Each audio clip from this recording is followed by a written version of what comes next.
Uncle Tom's Cabin, by Harriet Beecher Stowe. Chapter 16. Tom's Mistress and Her Opinions. "And now, Marie," said St. Clair, "your golden days are dawning. Here is our practical, business-like New England cousin, who will take the whole budget of cares off your shoulders, and give you time to refresh yourself, and grow young and handsome. The ceremony of delivering the keys had better come off forthwith." This remark was made at the breakfast table a few mornings after Miss Ophelia had arrived. "I'm sure she's welcome," said Marie, leaning her head languidly on her hand. "I think she'll find one thing, if she does, and that is, that it's we mistresses that are the slaves down here." "Oh, certainly, she will discover that, and a world of wholesome truths besides, no doubt," said St. Clair. "Talk about our keeping slaves as if we did it for our convenience," said Marie. "I'm sure if we consulted that, we might let them all go at once." Evangeline fixed her large, serious eyes on her mother's face with an earnest and perplexed expression, and said simply, "What do you keep them for, Mamma?" "I don't know, I'm sure, except for a plague. They are the plague of my life. I believe that more of my ill health is caused by them than by any one thing. And ours, I know, are the very worst that ever anybody was plagued with."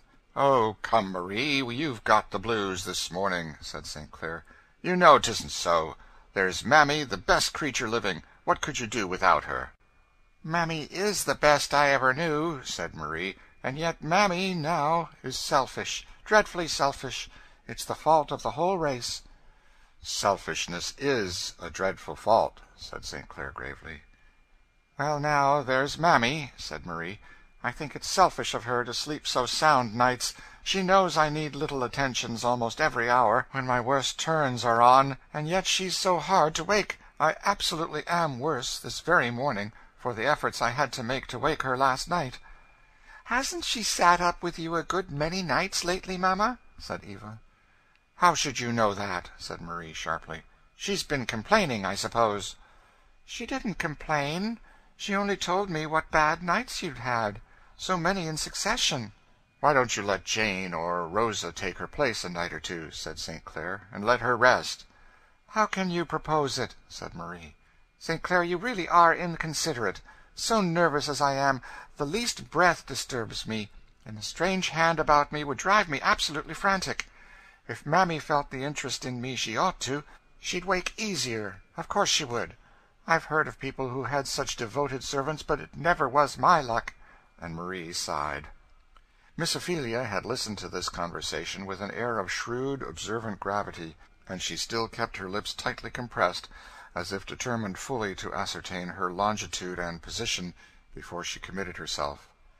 "Now, Mammy has a sort of goodness," said Marie. "She's smooth and respectful, but she's selfish at heart. Now, she never will be done fidgeting and worrying about that husband of hers. You see, when I was married and came to live here, of course I had to bring her with me, and her husband, my father, couldn't spare. He was a blacksmith, and of course very necessary, and I thought and said at the time that Mammy and he had better give each other up, as it wasn't likely to be convenient for them ever to live together again. I wish now I'd insisted on it, and married Mammy to somebody else. But I was foolish and indulgent, and didn't want to insist. I told Mammy at the time that she mustn't ever expect to see him more than once or twice in her life again, for the heir of father's place doesn't agree with my health, and I can't go there, and I advised her to take up with somebody else. But no, she wouldn't. Mammy has a kind of obstinacy about her, in spots, that everybody don't see as I do." "Has she children?" said Miss Ophelia. "Yes, she has two." "I suppose she feels the separation from them?" "Well, of course I couldn't bring them. They were little dirty things. I couldn't have them about. And besides, they took up too much of her time. But I believe that Mammy has always kept up a sort of sulkiness about this. She won't marry anybody else, and I do believe now, though she knows how necessary she is to me, and how feeble my health is, she would go back to her husband to-morrow if she only could. I do, indeed," said Marie. "They are just so selfish, now, the best of them." "It's distressing to reflect upon," said St. Clair dryly. Miss Ophelia looked keenly at him, and saw the flush of mortification and repressed vexation, and the sarcastic curl of the lip as he spoke. "Now, Mammy has always been a pet with me," said Marie. "I wish some of your northern servants could look at her closets of dresses, silks, and muslins, and one real linen cambric she has hanging there. I've worked sometimes whole afternoons trimming her caps, and getting her ready to go to a party. As to abuse, she don't know what it is. She never was whipped more than once or twice in her whole life. She has her strong coffee or tea every day, with white sugar in it. It's abominable, to be sure, but St. Clair will have high life below stairs, and they, every one of them, live just as they please. The fact is, our servants are overindulged. I suppose it is partly our fault that they are selfish, and act like spoiled children, but I've talked to St. Clair till I'm tired." "And I, too," said St. Clair, taking up the newspaper. Eva, the beautiful Eva, had stood listening to her mother with that expression of deep and mystic earnestness which was peculiar to her. She walked softly round to her mother's chair, and put her arms round her neck. "Well, Eva, what now?" said Marie. "Mamma, couldn't I take care of you one night, just one? I know I shouldn't make you nervous, and I shouldn't sleep. I often lie awake nights, thinking." "Oh, nonsense, child, nonsense," said Marie. "You are such a strange child." "But may I, mamma? I think," she said timidly, "that Mammy isn't well. She told me her head ached all the time lately." "Oh, that's just one of Mammy's fidgets. Mammy is just like all the rest of them. Makes such a fuss about every little headache or finger ache. It'll never do to encourage it, never. I'm principled about this matter," said she, turning to Miss Ophelia. "You'll find the necessity of it. If you encourage servants in giving way to every little disagreeable feeling, and complaining of every little ailment, you'll have your hands full. I never complain myself. Nobody knows what I endure. I feel it a duty to bear it quietly, and I do." Miss Ophelia's round eyes expressed an undisguised amazement at this peroration, which struck St. Clair as so supremely ludicrous that he burst into a loud laugh. "St. Clair always laughs when I make the least allusion to my ill health," said Marie, with the voice of a suffering martyr. "I only hope the day won't come when he'll remember it." And Marie put her handkerchief to her eyes. Of course, there was rather a foolish silence. Finally St. Clair got up, looked at his watch, and said he had an engagement down street. Eva tripped away after him, and Miss Ophelia and Marie remained at the table alone. "Now that's just like St. Clair," said the latter, withdrawing her handkerchief with somewhat of a spirited flourish when the criminal to be affected by it was no longer in sight. "He never realizes, never can, never will, what I suffer, and have for years. If I was one of the complaining sort, or ever made any fuss about my ailments, there would be some reason for it. Men do get tired, naturally, of a complaining wife. But I've kept things to myself, and borne, till St. Clair has got in the way of thinking I can bear anything." Miss Ophelia did not exactly know what she was expected to answer to this. While she was thinking what to say, Marie gradually wiped away her tears and smoothed her plumage in a general sort of way, as a dove might be supposed to make toilette after a shower, and began a housewifely chat with Miss Ophelia concerning cupboards, closets, linen presses, storerooms, and other matters of which the latter was, by common understanding, to assume the direction, giving her so many cautious directions and charges that a head less systematic and businesslike than Miss Ophelia's would have been utterly dizzied and confounded.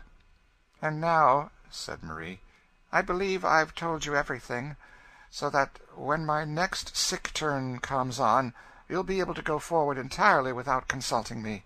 Only about Eva, she requires watching."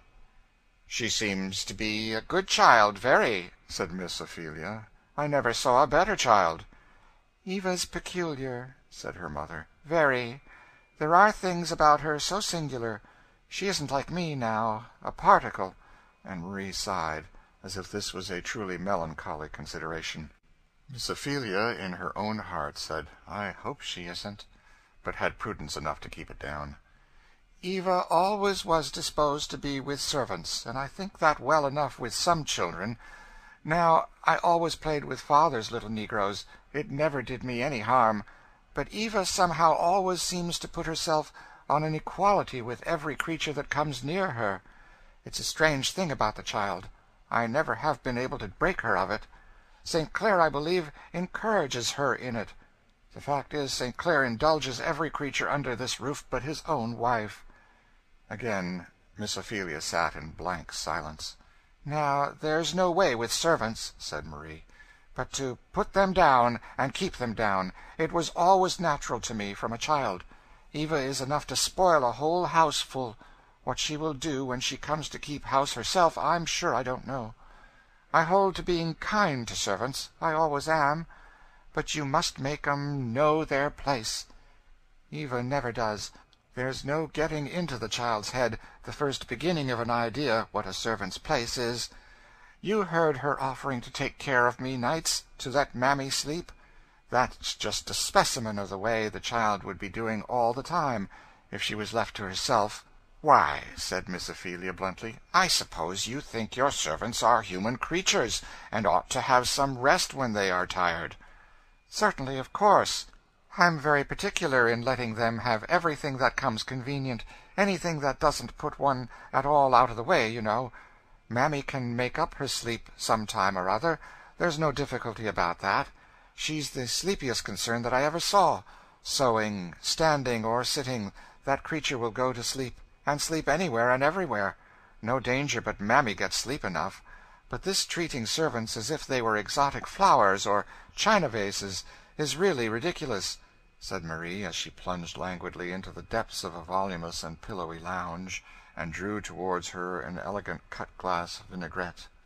"You see," she continued, in a faint and ladylike voice, like the last dying breath of an Arabian jessamine, or something equally ethereal, "you see, Cousin Ophelia, I don't often speak of myself. It isn't my habit. It isn't agreeable to me. In fact, I haven't strength to do it. But there are points where St. Clair and I differ. St. Clair never understood me, never appreciated me. I think it lies at the root of all my ill health. St. Clair means well, I am bound to believe, but men are constitutionally selfish and inconsiderate to woman. That, at least, is my impression." Miss Ophelia, who had not a small share of the genuine New England caution, and a very particular horror of being drawn into family difficulties, now began to foresee something of this kind impending. So, composing her face into a grim neutrality, and drawing out of her pocket about 1.25 yards of stocking, which she kept as a specific against what Dr. Watts asserts to be a personal habit of Satan when people have idle hands, she proceeded to knit most energetically, shutting her lips together in a way that said as plain as words could, "You needn't try to make me speak. I don't want anything to do with your affairs."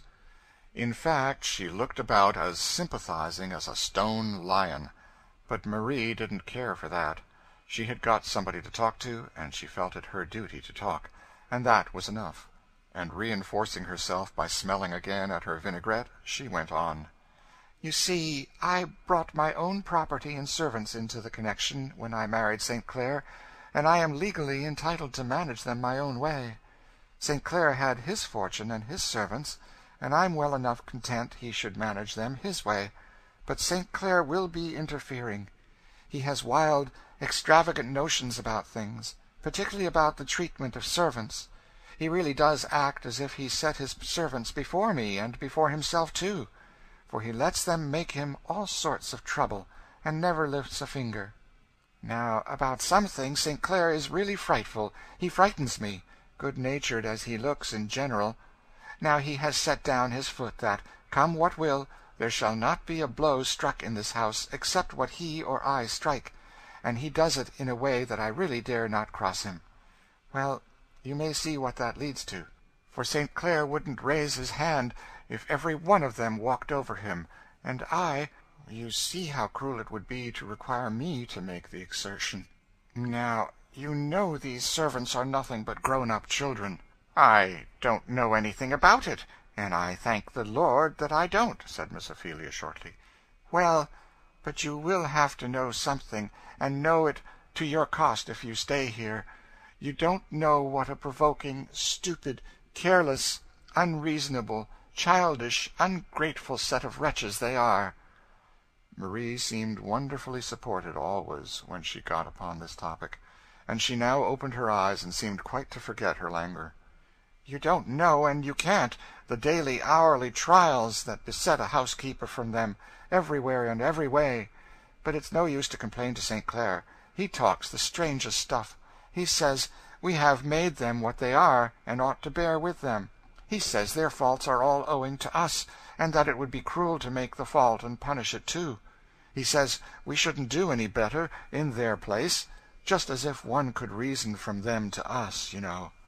"Don't you believe that the Lord made them of one blood with us?" said Miss Ophelia shortly. "No, indeed not I. A pretty story, truly. They are a degraded race." "Don't you think they've got immortal souls?" said Miss Ophelia, with increasing indignation. "Oh, well," said Marie, yawning, "that, of course, nobody doubts that. But as to putting them on any sort of equality with us, you know, as if we could be compared, why, it's impossible. Now St. Clair really has talked to me as if keeping Mammy from her husband was like keeping me from mine. There's no comparing in this way. Mammy couldn't have the feelings that I should. It's a different thing altogether. Of course it is. And yet St. Clair pretends not to see it. And just as if Mammy could love her little dirty babies as I love Eva. Yet St. Clair once really and soberly tried to persuade me that it was my duty, with my weak health, and all I suffer, to let Mammy go back and take somebody else in her place. That was a little too much even for me to bear. I don't often show my feelings. I make it a principle to endure everything in silence. It's a wife's hard lot, and I bear it. But I did break out that time, so that he has never alluded to the subject since. But I know by his looks and little things that he says, that he thinks so as much as ever, and it's so trying, so provoking." Miss Ophelia looked very much as if she was afraid she would say something, but she rattled away with her needles in a way that had volumes of meaning in it, if Marie could only have understood it. "So you just see," she continued, "what you've got to manage. A household without any rule, where servants have it all their own way, do what they please, and have what they please, except so far as I, with my feeble health, have kept up government. I keep my cowhide about, and sometimes I do lay it on, but the exertion is always too much for me. If St. Clair would only have this thing done as others do." "And how's that?" "Why, send them to the calaboose, or some of the other places to be flogged. That's the only way. If I wasn't such a poor feeble piece, I believe I should manage with twice the energy that St. Clair does." "And how does St. Clair contrive to manage?" said Miss Ophelia. "You say he never strikes a blow." "Well, men have a more commanding way, you know. It is easier for them. Besides, if you ever looked full in his eye, it's peculiar, that eye, and if he speaks decidedly, there's a kind of flash. I'm afraid of it myself, and the servants know they must mind. I couldn't do as much by a regular storm and scolding as St. Clair can by one turn of his eye, if once he is in earnest. Oh, there's no trouble about St. Clair. That's the reason he's no more feeling for me. But you'll find, when you come to manage, that there's no getting along without severity. They are so bad, so deceitful, so lazy." "The old tune," said St. Clair, sauntering in. "What an awful account these wicked creatures will have to settle at last, especially for being lazy. You see, cousin," said he, as he stretched himself at full length on the lounge opposite to Marie, "it's wholly inexcusable in them, in the light of the example that Marie and I set them, this laziness." "Come, now, St. Clair, you are too bad," said Marie. "Am I, now? Why, I thought I was talking good, quite remarkably for me. I try to enforce your remarks, Marie, always." "You know you meant no such thing, St. Clair," said Marie. "Oh, I must have been mistaken, then. Thank you, my dear, for setting me right." "You do really try to be provoking," said Marie. "Oh, come, Marie, the day is growing warm, and I have just had a long quarrel with Dolph, which has fatigued me excessively. So Pray be agreeable now, and let a fellow repose in the light of your smile." "What's the matter with Dolph?" said Marie. "That fellow's impudence has been growing to a point that is perfectly intolerable to me. I only wish I had the undisputed management of him a while. I'd bring him down." "What you say, my dear, is marked with your usual acuteness and good sense," said St. Clair. "As to Dolph, the case is this, that he has so long been engaged in imitating my graces and perfections that he has at last really mistaken himself for his master, and I have been obliged to give him a little insight into his mistake." "How?" said Marie. "Why, I was obliged to let him understand, explicitly, that I preferred to keep some of my clothes for my own personal wearing. Also, I put his magnificence upon an allowance of cologne water, and actually was so cruel as to restrict him to 12 of my cambric handkerchiefs. Dolph was particularly huffy about it, and I had to talk to him like a father, to bring him round." "Oh, St. Clair, when will you learn how to treat your servants? It's abominable the way you indulge them," said Marie. "Why, after all, what's the harm of the poor dog's wanting to be like his master? And if I haven't brought him up any better than to find his chief good in cologne and cambric handkerchiefs, why shouldn't I give them to him?" "And why haven't you brought him up better?" said Miss Ophelia, with blunt determination. "Too much trouble. Laziness, cousin, laziness, which ruins more souls than you can shake a stick at. If it weren't for laziness, I should have been a perfect angel myself. I'm inclined to think that laziness is what your old Dr. Bothram, up in Vermont, used to call the essence of moral evil. It's an awful consideration, certainly." "I think you slaveholders have an awful responsibility upon you," said Miss Ophelia. "I wouldn't have it for 1,000 worlds. You ought to educate your slaves, and treat them like reasonable creatures, like immortal creatures that you've got to stand before the bar of God with. That's my mind," said the good lady, breaking suddenly out with a tide of zeal that had been gaining strength in her mind all the morning. "Oh, come, come," said St. Clair, getting up quickly. "What do you know about us?" And he sat down to the piano and rattled a lively piece of music. St. Clair had a decided genius for music. His touch was brilliant and firm, and his fingers flew over the keys with a rapid and bird-like motion, airy and yet decided. He played piece after piece, like a man who is trying to play himself into a good humor. After pushing the music aside, he rose up and said gaily, "Well now, cousin, you've given us a good talk, and done your duty. On the whole, I think the better of you for it. I make no manner of doubt that you threw a very diamond of truth at me, though you see it hit me so directly in the face that it wasn't exactly appreciated at first." "For my part, I don't see any use in such sort of talk," said Marie. "I'm sure if anybody does more for servants than we do, I'd like to know who.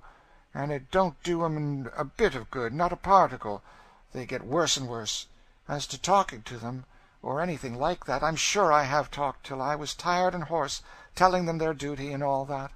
And I'm sure they can go to church when they like, though they don't understand a word of the sermon, more than so many pigs. So it isn't of any great use for them to go, as I see.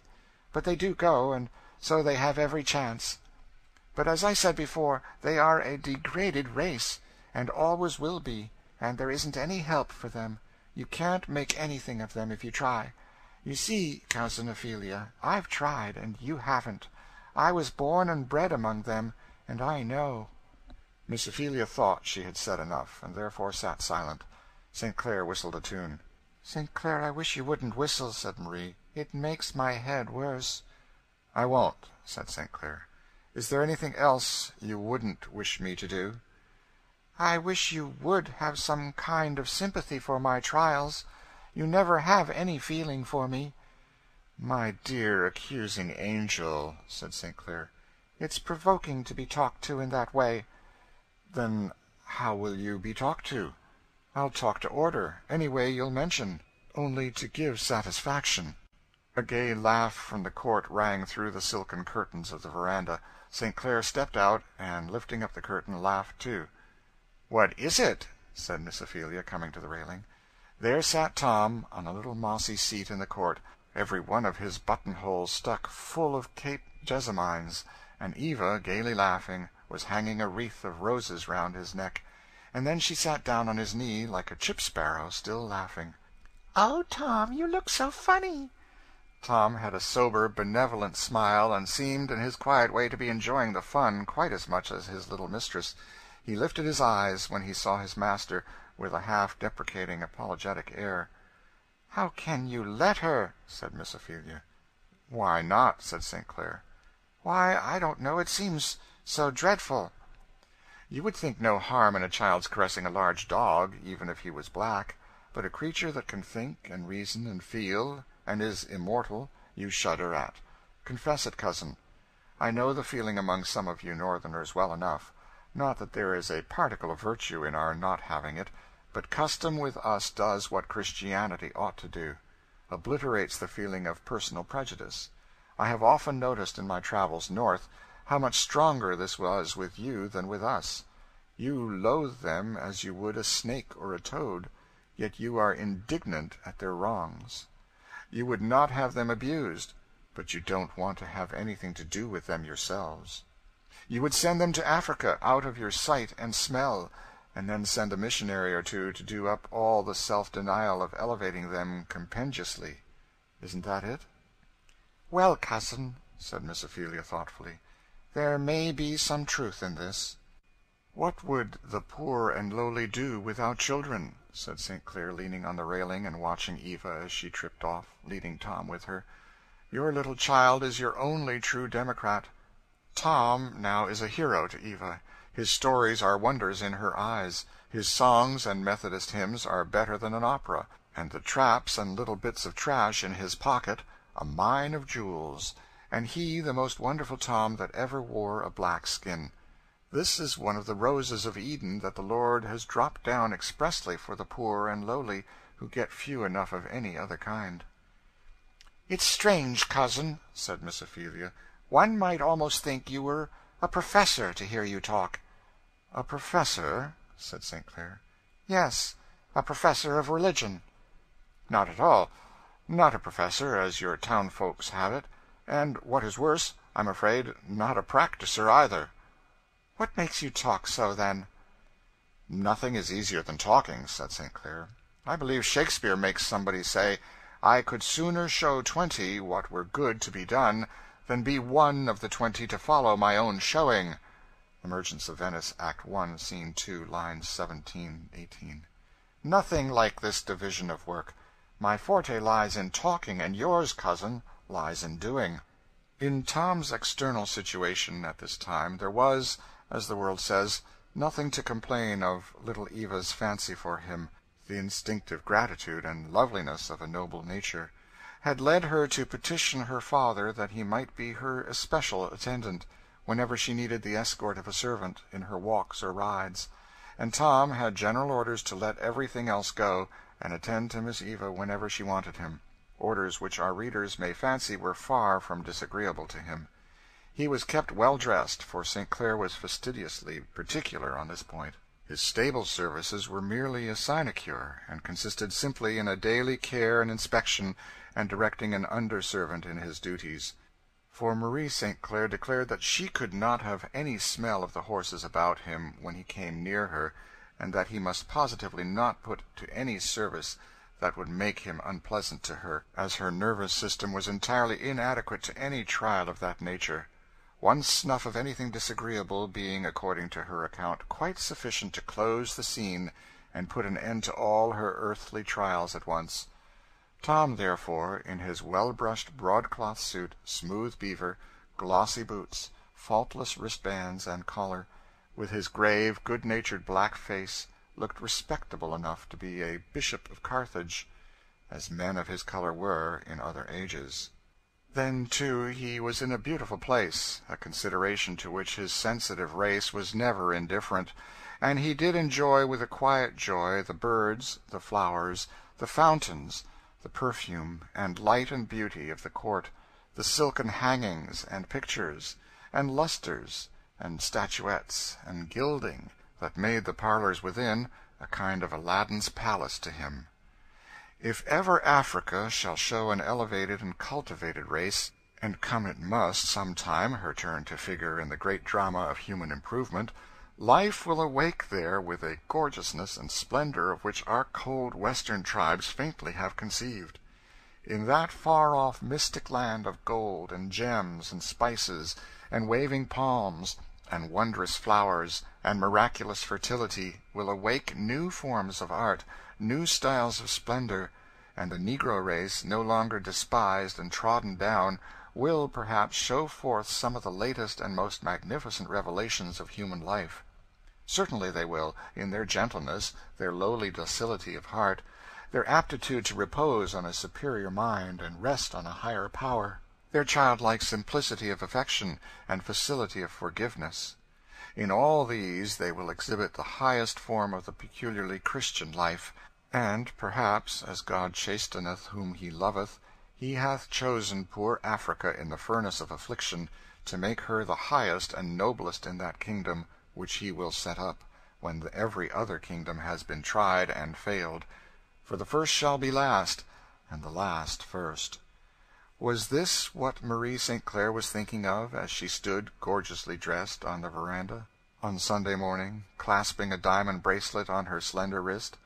Most likely it was. Or if it wasn't, it was something else.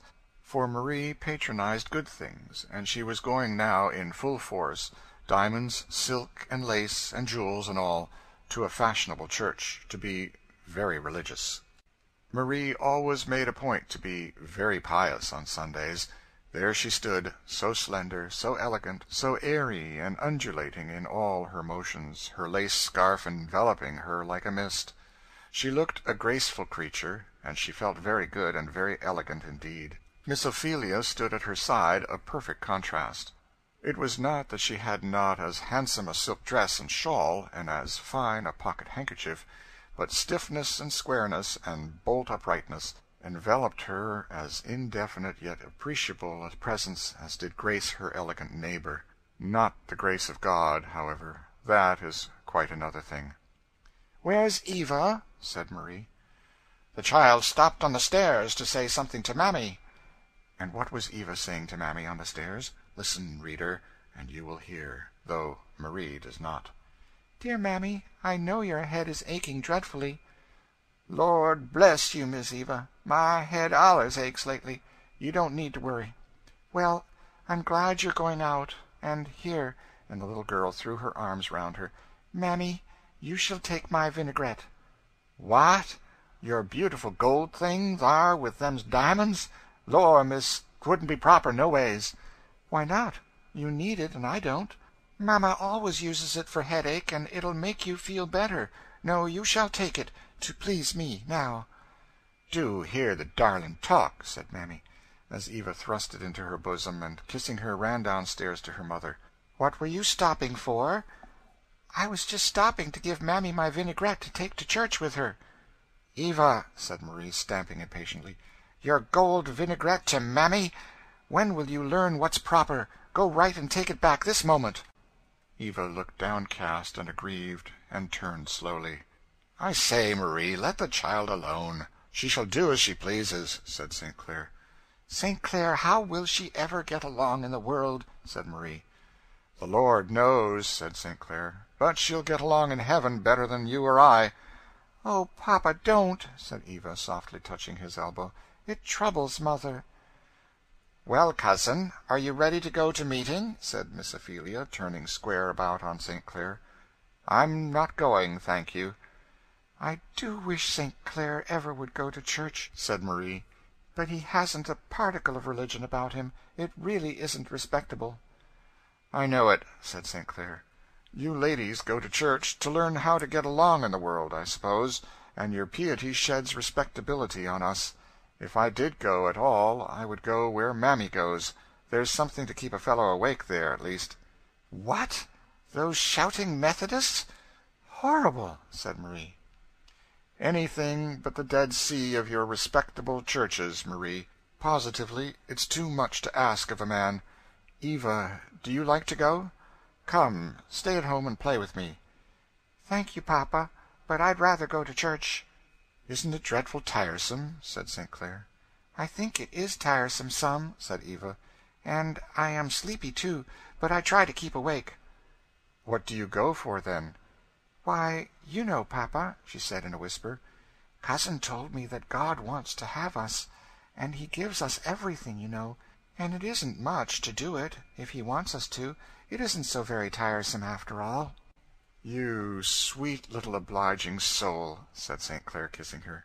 "Go along, that's a good girl, and pray for me." "Certainly, I always do," said the child, as she sprang after her mother into the carriage. St. Clair stood on the steps and kissed his hand to her as the carriage drove away. Large tears were in his eyes. "Oh, Evangeline, rightly named," he said. "Hath not God made thee an evangel to me?" So he felt a moment, and then he smoked a cigar, and read the Picayune, and forgot his little gospel. Was he much unlike other folks? "You see, Evangeline," said her mother, "it's always right and proper to be kind to servants, but it isn't proper to treat them just as we would our relations, or people in our own class of life. Now, if Mammy was sick, you wouldn't want to put her in your own bed." "I should feel just like it, mamma," said Eva, "because then it would be handier to take care of her, and because, you know, my bed is better than hers." Marie was in utter despair at the entire want of moral perspective evinced in this reply. "What can I do to make this child understand me?" she said. "Nothing," said Miss Ophelia significantly. Eva looked sorry and disconcerted for a moment, but children, luckily, do not keep to one impression long, and in a few moments she was merrily laughing at various things she saw from the coach windows as they rattled along. "Well, ladies," said St. Clair, as they were comfortably seated at the dinner table, "and what was the bill of fare at church to-day?" "Oh, Dr. G. preached a splendid sermon," said Marie. "It was just such a sermon as you ought to hear. It expressed all my views exactly." "It must have been very improving," said St. Clair. "The subject must have been an extensive one." "Well, I mean all my views about society and such things," said Marie. "The text was, 'He hath made everything beautiful in its season,' and he showed how all the orders and distinctions in society came from God, and that it was so appropriate, you know, and beautiful, that some should be high and some low, and that some were born to rule and some to serve, and all that, you know. And he applied it so well to all this ridiculous fuss that is made about slavery, and he proved distinctly that the Bible was on our side, and supported all our institutions so convincingly. I only wish you'd heard him." "Oh, I didn't need it," said St. Clair. "I can learn what does me as much good as that from the Picayune any time, and smoke a cigar besides, which I can't do, you know, in a church." "Why," said Miss Ophelia, "don't you believe in these views?" "Who, I? You know I'm such a graceless dog that these religious aspects of such subjects don't edify me much. If I was to say anything on this slavery matter, I would say out, fair and square, we're in for it, we've got 'em, and mean to keep 'em. It's for our convenience and our interest, for that's the long and short of it. That's just the whole of what all this sanctified stuff amounts to, after all, and I think that it will be intelligible to everybody, everywhere." "I do think, Augustine, you are so irreverent," said Marie. "I think it's shocking to hear you talk." "Shocking? It's the truth. This religious talk on such matters, why don't they carry it a little further, and show the beauty, in its season, of a fellow's taking a glass too much, and sitting a little too late over his cards, and various providential arrangements of that sort, which are pretty frequent among us young men? We'd like to hear that those are right and godly, too." "Well," said Miss Ophelia, "do you think slavery right or wrong?" "I'm not going to have any of your horrid New England directness, cousin," said St. Clair gaily. "If I answer that question, I know you'll be at me with half a dozen others, each one harder than the last, and I'm not going to define my position. I am one of the sort that lives by throwing stones at other people's glass houses, but I never mean to put one up for them to stone." "That's just the way he's always talking," said Marie. "You can't get any satisfaction out of him. I believe it's just because he don't like religion that he's always running out in this way he's been doing." "Religion," said St. Clair, in a tone that made both ladies look at him. "Religion! Is what you hear at church religion? Is that which can bend and turn and descend and ascend to fit every crooked phase of selfish, worldly society, religion? Is that religion which is less scrupulous, less generous, less just, less considerate for man than even my own ungodly, worldly, blinded nature? No. When I look for a religion, I must look for something above me, and not something beneath. Then you don't believe that the Bible justifies slavery, said Miss Ophelia. The Bible was my mother's book, said St. Clair. By it she lived and died, and I would be very sorry to think it did. I'd as soon desire to have it proved that my mother could drink brandy, chew tobacco, and swear, by way of satisfying me that I did right in doing the same. It wouldn't make me at all more satisfied with these things in myself, and it would take from me the comfort of respecting her, and it really is a comfort in this world to have anything one can respect. In short, you see, said he, suddenly resuming his gay tone, all I want is that different things be kept in different boxes.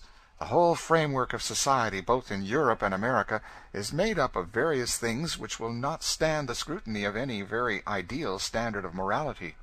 It's pretty generally understood that men don't aspire after the absolute right, but only to do about as well as the rest of the world. Now, when anyone speaks up, like a man, and says slavery is necessary to us, we can't get along without it, we should be beggared if we give it up, and, of course, we mean to hold on to it. This is strong, clear, well-defined language. It has the respectability of truth to it, and, if we may judge by their practice, the majority of the world will bear us out in it. But when he begins to put on a long face, and snuffle, and quote Scripture, I incline to think he isn't much better than he should be. You are very uncharitable, said Marie. Well, said St. Clair, suppose that something should bring down the price of cotton once and forever, and make the whole slavery property a drug in the market. Don't you think we should soon have another version of the Scripture doctrine?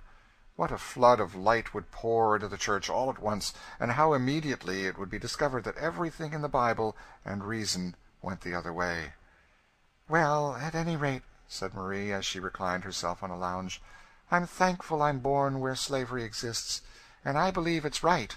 Indeed, I feel it must be, and at any rate, I'm sure I couldn't get along without it. I say, what do you think, Pussy? Said her father to Eva, who came in at this moment with a flower in her hand. What about, Papa? Why, which do you like the best, to live as they do at your uncle's, up in Vermont, or to have a house full of servants as we do? Oh, of course, our way is the pleasantest, said Eva. Why so? Said St. Clair, stroking her head. Why, it makes so many more round you to love, you know, said Eva, looking up earnestly. Now, that's just like Eva, said Marie, just one of her odd speeches. Is it an odd speech, Papa? Said Eva whisperingly, as she got upon his knee. Rather, as this world goes, Pussy, said St. Clair. But where has my little Eva been all dinner-time? Oh, I've been up in Tom's room, hearing him sing, and Aunt Dinah gave me my dinner. Hearing Tom sing, hey? Oh, yes, he sings such beautiful things about the New Jerusalem, and bright angels, and the land of Canaan. I dare say. It's better than the opera, isn't it? Yes, and he's going to teach them to me. Singing lessons, hey? You are coming on. Yes, he sings for me, and I read to him in my Bible, and he explains what it means, you know. On my word, said Marie, laughing, that is the latest joke of the season. Tom isn't a bad hand now at explaining Scripture, I'll dare swear, said St. Clair. Tom has a natural genius for religion. I wanted the horses out early this morning, and I stole up to Tom's cubiculum there, over the stables, and there I heard him holding a meeting by himself, and in fact I haven't heard anything quite so savory as Tom's prayer this some time. He put in for me with a zeal that was quite apostolic. Perhaps he guessed you were listening. I've heard of that trick before. If he did, he wasn't very polite, for he gave the Lord his opinion of me pretty freely. Tom seemed to think there was decidedly room for improvement in me, and seemed very earnest that I should be converted. I hope you'll lay it to heart, said Miss Ophelia. I suppose you are much of the same opinion, said St. Clair. Well, We shall see, shan't we, Eva? End of chapter 16. Uncle Tom's Cabin by Harriet Beecher Stowe. Chapter 17. The Freeman's Defense. There was a gentle bustle at the Quaker house as the afternoon drew to a close. Rachel Halliday moved quietly to and fro, collecting from her household stores such needments as could be arranged in the smallest compass for the wanderers who were to go forth that night. The afternoon shadows stretched eastward, and the round red sun stood thoughtfully on the horizon, and his beams shone yellow and calm into the little bedroom where George and his wife were sitting. He was sitting with his child on his knee, and his wife's hand in his. Both looked thoughtful and serious, and traces of tears were on their cheeks. "Yes, Eliza," said George, "I know all you say is true. You are a good child, a great deal better than I am, and I will try to do as you say. I'll try to act worthy of a freeman. I'll try to feel like a Christian. God Almighty knows that I've meant to do well, tried hard to do well, when everything has been against me, and now I'll forget all the past, and put away every hard and bitter feeling, and read my Bible, and learn to be a good man." "And when we get to Canada," said Eliza, "I can help you. I can do dressmaking very well, and I understand fine washing and ironing, and between us we can find something to live on." "Yes, Eliza, so long as we have each other and our boy. Oh, Eliza, if these people only knew what a blessing it is for a man to feel that his wife and child belong to him. I've often wondered to see men that could call their wives and children their own, fretting and worrying about anything else. Why, I feel rich and strong, though we have nothing but our bare hands. I feel as if I could scarcely ask God for any more. Yes, though I've worked hard every day till I am 25 years old, and have not a cent of money, nor a roof to cover me, nor a spot of land to call my own, yet if they will only let me alone now, I will be satisfied, thankful. I will work and send back the money for you and my boy. As to my old master, he has been paid 5 times over for all he ever spent for me. I don't owe him anything." "But yet we are not quite out of danger," said Eliza. "We are not yet in Canada." "True," said George, "but it seems as if I smelt the free air, and it makes me strong." At this moment voices were heard in the outer apartment in earnest conversation, and very soon a rap was heard on the door. Eliza started and opened it. Simeon Halliday was there, and with him a Quaker brother, whom he introduced as Phineas Fletcher. Phineas was tall and lathy, red-haired, with an expression of great acuteness and shrewdness in his face. He had not the placid, quiet, unworldly air of Simeon Halliday. On the contrary, a particularly wide-awake and au fait appearance, like a man who rather prides himself on knowing what he is about, and keeping a bright lookout ahead. Peculiarities which sorted rather oddly with his broad brim and formal phraseology. "Our friend Phineas hath discovered something of importance to the interests of thee and thy party, George," said Simeon. "It were well for thee to hear it." "That I have," said Phineas, "and it shows the use of a man's always sleeping with one ear open in certain places, as I've always said. Last night I stopped at a little lone tavern back on the road. Thee remembers the place, Simeon, where we sold some apples last year to that fat woman with the great earrings? Well, I was tired with hard driving, and after my supper I stretched myself down on a pile of bags in the corner, and pulled a buffalo over me to wait till my bed was ready, and what does I do but get fast asleep." "With one ear open, Phineas?" said Simeon quietly. "No, I slept, ears and all, for an hour or two, for I was pretty well tired.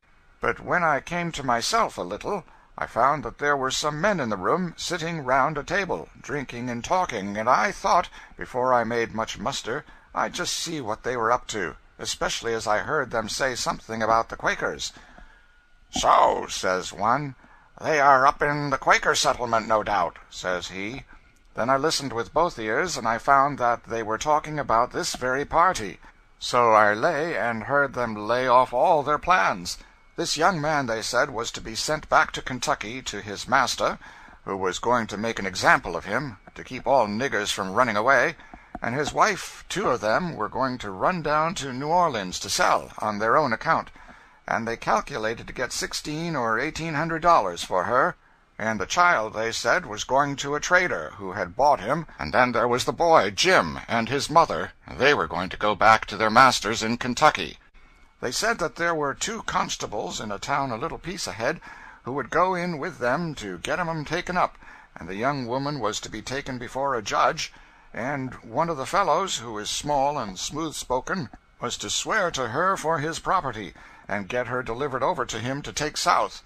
They've got a right notion of the track we are going tonight, and they'll be down after us, 6 or 8 strong. So now, what's to be done?"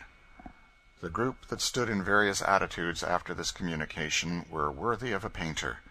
Rachel Halliday, who had taken her hands out of a batch of biscuit to hear the news, stood with them upraised and flowery, and with a face of the deepest concern. Simeon looked profoundly thoughtful. Eliza had thrown her arms around her husband, and was looking up to him. George stood with clenched hands and glowing eyes, and looking as any other man might look, whose wife was to be sold at auction, and son sent to a trader, all under the shelter of a Christian nation's laws. "What shall we do, George?" said Eliza faintly. "I know what I shall do," said George, as he stepped into the little room and began examining pistols. "Aye," said Phineas, nodding his head to Simeon. "Thou seest, Simeon, how it will work." "I see," said Simeon, sighing. "I pray it come not to that." "I don't want to involve anyone with or for me," said George. "If you will lend me your vehicle and direct me, I will drive alone to the next stand. Jim is a giant in strength, and brave as death and despair, and so am I." "Ah, well, friend," said Phineas, "but thee'll need a driver for all that. Thee's quite welcome to do all the fighting, thee knows, but I know a thing or two about the road, and thee doesn't." "But I don't want to involve you," said George. "Involve," said Phineas, with a curious and keen expression of face. "When thee does involve me, please do let me know." "Phineas is a wise and skilful man," said Simeon. "Thee does well, George, to abide by his judgment. And," he added, laying his hand kindly on George's shoulder, and pointing to the pistols, "be not over hasty with these. Young blood is hot." "I will attack no man," said George. "All I ask of this country is to be let alone, and I will go out peaceably. But," he paused, and his brow darkened and his face worked, "I've had a sister sold in that New Orleans market. I know what they are sold for, and I am going to stand by and see them take my wife and sell her when God has given me a pair of strong arms to defend her? No, God help me, I'll fight to the last breath before they shall take my wife and son. Can you blame me?" "Mortal man cannot blame thee, George. Flesh and blood could not do otherwise," said Simeon. "Woe unto the world because of offences, but woe unto them through whom the offence cometh." "Would not even you, sir, do the same in my place?" "I pray that I be not tried," said Simeon. "The flesh is weak." "I think my flesh would be pretty tolerable strong in such a case," said Phineas, stretching out a pair of arms like the sails of a windmill. "I ain't sure, friend George, that I shouldn't hold a fellow for thee if thee had any accounts to settle with him." "If man should ever resist evil," said Simeon, "then George should feel free to do it now. But the leaders of our people taught a more excellent way. For the wrath of man worketh not the righteousness of God, but it goes sorely against the corrupt will of man, and none can receive it save they to whom it is given. Let us pray the Lord that we be not tempted." "And so do I," said Phineas. "But if we are tempted too much, why, let them look out, that's all." "It's quite plain thee wasn't born a friend," said Simeon, smiling. "The old nature hath its way in thee pretty strong as yet." To tell the truth, Phineas had been a hearty, two-fisted backwoodsman, a vigorous hunter, and a dead shot at a buck, but having wooed a pretty Quakeress, had been moved by the power of her charms to join the society in his neighborhood, and though he was an honest, sober, and efficient member, and nothing particular could be alleged against him, yet the more spiritual among them could not but discern an exceeding lack of savor in his developments. "Friend Phineas will ever have ways of his own," said Rachel Halliday, smiling, "but we all think that his heart is in the right place after all." "Well," said George, "isn't it best that we hasten our flight? I got up at 4 o'clock and came on with all speed, full 2 or 3 hours ahead of them, if they start at the time they planned. It isn't safe to start till dark, at any rate, for there are some evil persons in the villages ahead that might be disposed to meddle with us if they saw our wagon, and that would delay us more than the waiting, but in 2 hours I think we may venture. I will go over to Michael Cross, and engage him to come behind on his swift nag, and keep a bright lookout on the road, and warn us if any company of men come on. Michael keeps a horse that can soon get ahead of most other horses, and he could shoot ahead and let us know if there were any danger. I am going out now to warn Jim and the old woman to be in readiness, and to see about the horse. We have a pretty fair start, and stand a good chance to get to the stand before they can come up with us. So have good courage, friend George. This isn't the first ugly scrape that I've been in with thy people," said Phineas as he closed the door. "Phineas is pretty shrewd," said Simeon. "He will do the best that can be done for thee, George." "All I am sorry for," said George, "is the risk to you." "Thee'll much oblige us, friend George, to say no more about that. What we do we are conscience bound to do. We can do no other way. And now, mother," said he, turning to Rachel, "hurry thy preparations for these friends, for we must not send them away fasting." And while Rachel and her children were busy making corn cake, and cooking ham and chicken, and hurrying on the et ceteras of the evening meal, George and his wife sat in their little room, with their arms folded about each other, in such talk as husband and wife have when they know that a few hours may part them forever. "Eliza," said George, "people that have friends and houses and lands and money, and all those things, can't love as we do, who have nothing but each other. Till I knew you, Eliza, no creature had loved me but my poor heart-broken mother and sister. I saw poor Emily that morning the trader carried her off. She came to the corner where I was lying asleep, and said, 'Poor George, your last friend is going. What will become of you, poor boy?'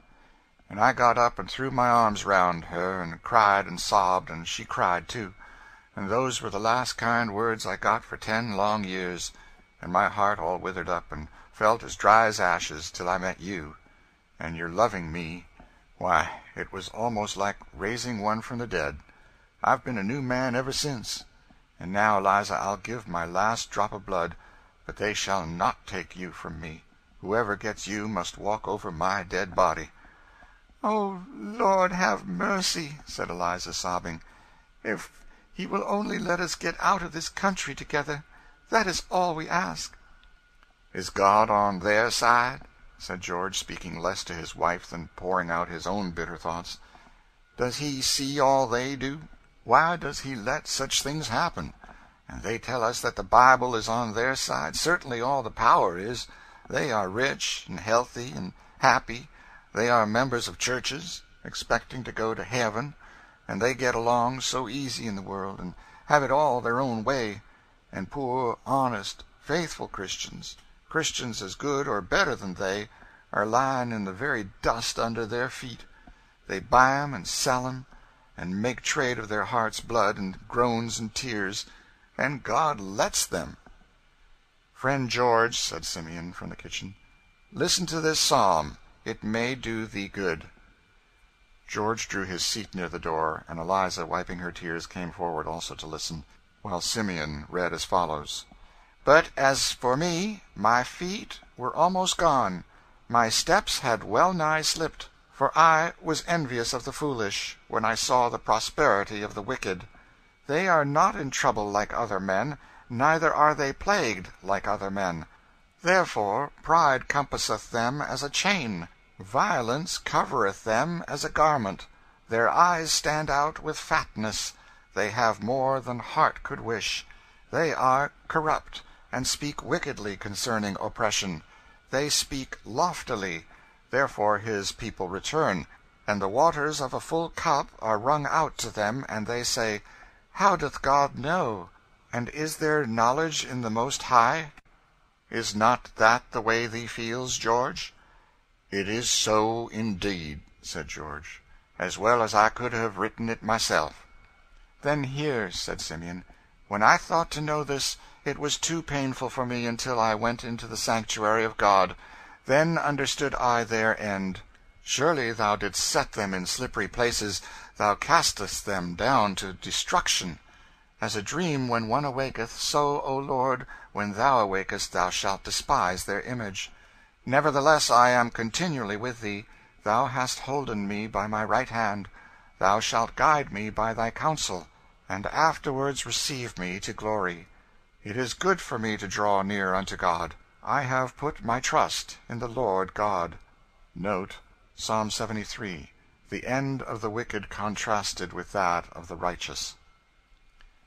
The words of holy trust breathed by the friendly old man stole like sacred music over the harassed and chafed spirit of George, and after he ceased he sat with a gentle and subdued expression on his fine features.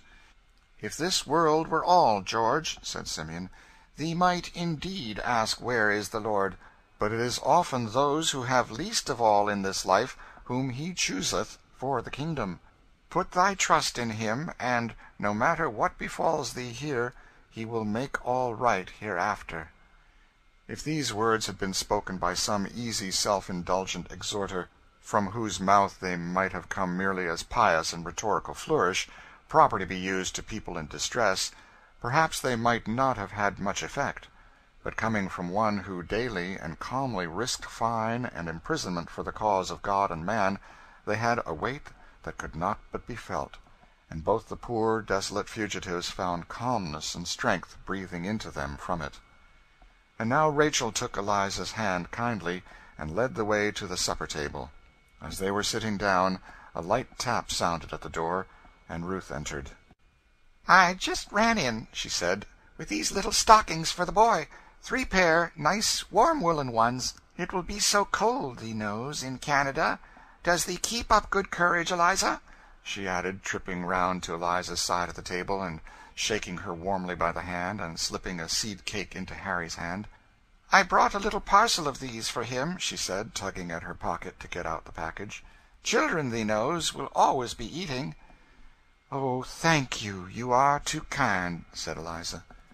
"Come, Ruth, sit down to supper," said Rachel. "I couldn't, anyway. I left John with the baby, and some biscuits in the oven, and I can't stay a moment, else John will burn up all the biscuits and give the baby all the sugar in the bowl. That's the way he does," said the little Quakeress, laughing. "So, good-bye, Eliza. Good-bye, George. The Lord grant thee a safe journey." And with a few tripping steps, Ruth was out of the apartment. A little while after supper, a large covered wagon drew up before the door. The night was clear starlight, and Phineas jumped briskly down from his seat to arrange his passengers. George walked out of the door with his child on one arm and his wife on the other. His step was firm, his face settled and resolute. Rachel and Simeon came out after them. "You get out a moment," said Phineas to those inside, "and let me fix the back of the wagon there for the women folks and the boy." "Here are the 2 buffaloes," said Rachel.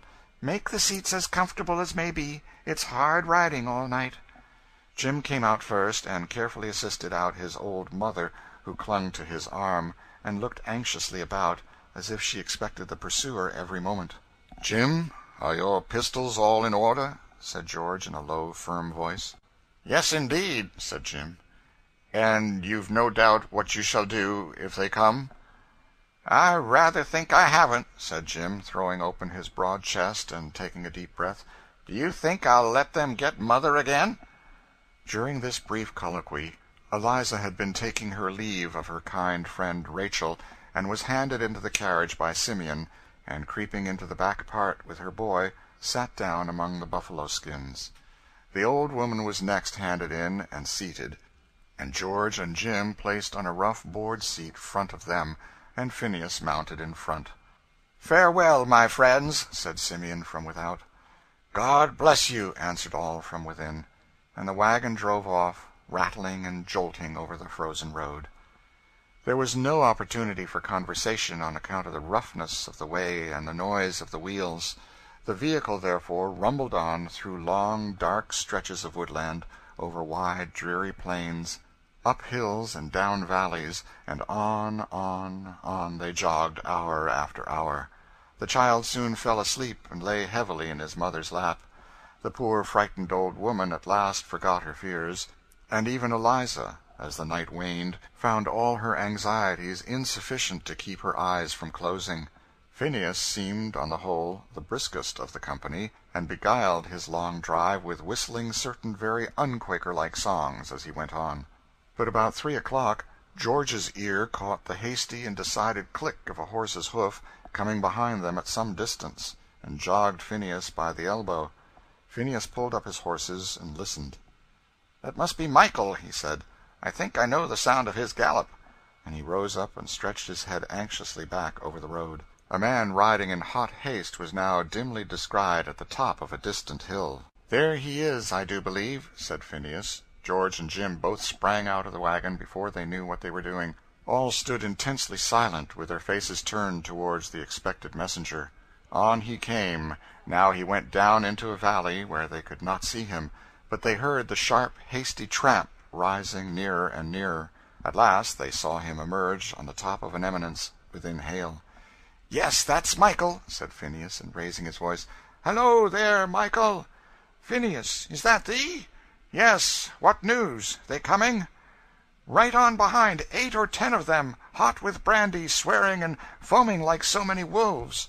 And just as he spoke, a breeze brought the faint sound of galloping horsemen towards them. "In with you, quick, boys, in," said Phineas. "If you must fight, wait till I get you a piece ahead." And with the word both jumped in, and Phineas lashed the horses to a run, the horsemen keeping close behind them. The wagon rattled, jumped, almost flew over the frozen ground. But plainer and still plainer came the noise of pursuing horsemen behind. The women heard it, and looking anxiously out saw, far in the rear, on the brow of a distant hill, a party of men looming up against the red-streaked sky of early dawn. Another hill, and their pursuers had evidently caught sight of their wagon, whose white cloth-covered top made it conspicuous at some distance. And a loud yell of brutal triumph came forward on the wind. Eliza sickened and strained her child closer to her bosom. The old woman prayed and groaned, and George and Jim clenched their pistols with a grasp of despair. The pursuers gained on them fast. The carriage made a sudden turn, and brought them near a ledge of a steep overhanging rock that rose in an isolated ridge or clump in a large lot, which was, all around it, quite clear and smooth.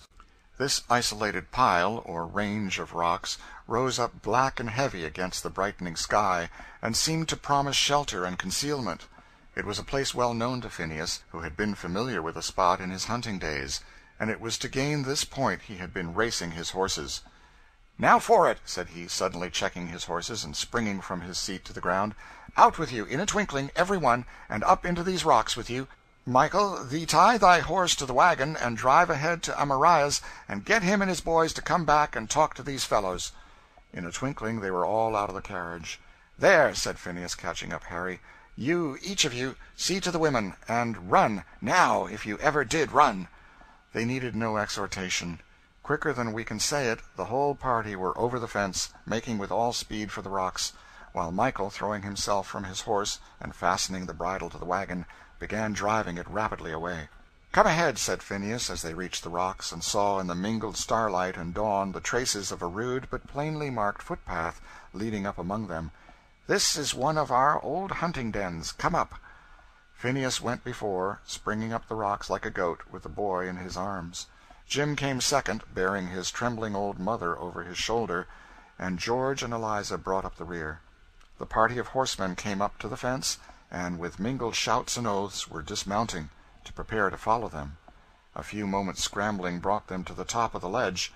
The path then passed between the narrow defile, where only one could walk at a time, till suddenly they came to a rift or chasm more than a yard in breadth, and beyond which lay a pile of rocks, separate from the rest of the ledge, standing full 30 feet high, with its sides steep and perpendicular as those of a castle. Phineas easily leapt the chasm, and sat down the boy on the smooth, flat platform of crisp white moss that covered the top of the rock. "Over with you!" he called. "Spring now, once, for your lives!" said he, as one after another sprang across. Several fragments of loose stone formed a kind of breastwork, which sheltered their position from the observation of those below. "Well, here we all are," said Phineas, peeping over the stone breastwork to watch the assailants, who were coming tumultuously up under the rocks. "Let 'em get us if they can. Whoever comes here has to walk single file between those two rocks, in fair range of your pistols, boys. D'ye see?" "I do see," said George. "And now, as this matter is ours, let us take all the risk and do all the fighting." "Thee's quite welcome to do the fighting, George," said Phineas, chewing some checkerberry leaves as he spoke. "But I may have the fun of looking on, I s'pose. But see, these fellows are kind of debating down there, and looking up, like hens when they are going to fly up on to the roost. Hadn't thee better give 'em a word of advice before they come up, just to tell 'em handsomely they'll be shot if they do?" The party beneath, now more apparent in the light of the dawn, consisted of our old acquaintances, Tom Locker and Marks, with 2 constables, and a posse consisting of such rowdies at the last tavern as could be engaged by a little brandy to go and help the fun of trapping a set of niggers. "Well, Tom, your coons are fairly treed," said one. "Yes, I see 'em go right up here," said Tom. "And here's a path. I'm for going right up. They can't jump down in a hurry, and it won't take long to ferret 'em out." "But, Tom, they might fire at us from behind the rocks," said Marks. "That would be ugly, you know." "Ugh," said Tom with a sneer. "Always for saving your skin, Marks. No danger. Niggers are too plaguey scared." "I don't know why I shouldn't save my skin," said Marks. "It's the best I've got, and niggers do fight like the devil sometimes." At this moment George appeared on the top of a rock above them, and speaking in a calm, clear voice, said, "Gentlemen, who are you down there, and what do you want?" "We want a party of runaway niggers," said Tom Locker. "One George Harris, and Eliza Harris, and their son, and Jim Selden, and an old woman. We've got the officers here, and a warrant to take 'em, and we're going to have 'em, too. D'ye hear? Ain't you George Harris that belongs to Mr. Harris of Shelby County, Kentucky?" "I am George Harris. Mr. Harris of Kentucky did call me his property, but now I'm a free man, standing on God's free soil, and my wife and my child I claim as mine. Jim and his mother are here. We have arms to defend ourselves, and we mean to do it. You can come up if you like, but the first one of you that comes within the range of our bullets is a dead man, and the next, and so on till the last." "Oh, come, come," said a short, puffy man, stepping forward and blowing his nose as he did so. "Young man, this ain't no kind of talk at all for you. You see, we're officers of justice. We got the law on our side, and the power, and so forth. So you'd better give up peaceably, see? For you'll certainly have to give up at last." "I know very well that you've got the law on your side, and the power," said George bitterly. "You mean to take my wife to sell in New Orleans, and put my boy like a calf in a trader's pen, and send Jim's old mother to the brute that whipped and abused her before, because he couldn't abuse her son. You want to send Jim and me back to be whipped and tortured and ground down under the heels of them that you call masters, and your laws will bear you out in it. More shame for you and them. But you haven't got us. We don't own your laws. We don't own your country. We stand here as free, under God's sky, as you are. And by the great God that made us, we'll fight for our liberty till we die." George stood out in fair sight on the top of the rock as he made his declaration of independence. The glow of dawn gave a flush to his swarthy cheek, and bitter indignation and despair gave fire to his dark eye. And, as if appealing from man to the justice of God, he raised his hand to heaven as he spoke. If it had been only a Hungarian youth, now bravely defending in some mountain fastness the retreat of fugitives escaping from Austria into America, this would have been sublime heroism. But as it was a youth of African descent, defending the retreat of fugitives through America into Canada, of course we are too well instructed and patriotic to see any heroism in it, and if any of our readers do, they must do it on their own private responsibility. When despairing Hungarian fugitives make their way, against all the search warrants and authorities of their lawful government, to America, press and political cabinet ring with applause and welcome. When despairing African fugitives do the same thing, it is what is it? Be it as it may, it is certain that the attitude, eye, voice, manner of the speaker for a moment struck the party below to silence. There is something in boldness and determination that for a time hushes even the rudest nature. Marks was the only one who remained wholly untouched. He was deliberately cocking his pistol, and in a momentary silence that followed George's speech, he fired at him. "You see, you get just as much for him dead as alive in Kentucky," he said coolly, as he wiped his pistol on his coat sleeve. George sprang backward. Eliza uttered a shriek. The ball had passed close to his hair, had nearly grazed the cheek of his wife, and struck in a tree above. "It's nothing, Eliza," said George quickly. "Thee'd better keep out of sight with thy speechifying," said Phineas. "They're mean scamps." "Now, Jim," said George, "look that your pistols are all right, and watch that pass with me. First man that shows himself I fire at. You take the second, and so on. It won't do, you know, to waste 2 shots on one." "But what if you don't hit?" "I shall hit," said George coolly. "Good. Now there's stuff in that fellow," muttered Phineas between his teeth. The party below, after Marks had fired, stood for a moment rather undecided. "I think you must have hit some of 'em," said one of the men. "I heard a squeal." "I'm going right up for one," said Tom. "I never was afraid of niggers, and I ain't going to be now. Who goes after?" he said, springing up the rocks. George heard the words distinctly. He drew up his pistol, examined it, pointed it towards that point in the defile where the first man would appear. One of the most courageous of the party followed Tom, and, the way being thus made, the whole party began pushing up the rock, the hindermost pushing the front ones faster than they would have gone of themselves. On they came, and in a moment the burly form of Tom appeared in sight almost at the verge of the chasm. George fired. The shot entered his side, but though wounded, he would not retreat. But with a yell like that of a mad bull, he was leaping right across the chasm into the party. "Friend," said Phineas, suddenly stepping to the front and meeting him with a push from his long arms, "thee isn't wanted here."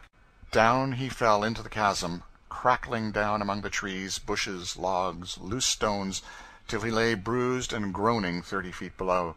The fall might have killed him, had it not been broken and moderated by his clothes catching in the branches of a large tree. But he came down with some force, however, more than was at all agreeable or convenient. "Lord help us, they are perfect devils," said Marks, heading the retreat down the rocks with much more of a will than he had joined the ascent, while all the party came tumbling precipitately after him, the fat constable in particular, blowing and puffing in a very energetic manner. "I say, fellows," said Marks, "you just go round and pick up Tom there, while I run and get on to my horse to go back for help. That's you." And without minding the hootings and jeers of his company, Marks was as good as his word, and was soon seen galloping away.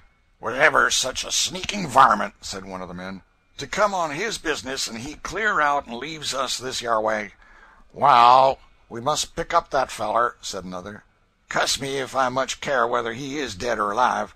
The men, led by the groans of Tom, scrambled and crackled through stumps, logs, and bushes, to where that hero lay groaning and swearing with alternate vehemence. "Ye keep it a-going pretty loud, Tom," said one. "Ye much hurt?" "Don't know. Give me up, can't you? Blast that infernal Quaker. If it hadn't been for him, I'd have pitched some of 'em down here, see how they liked it."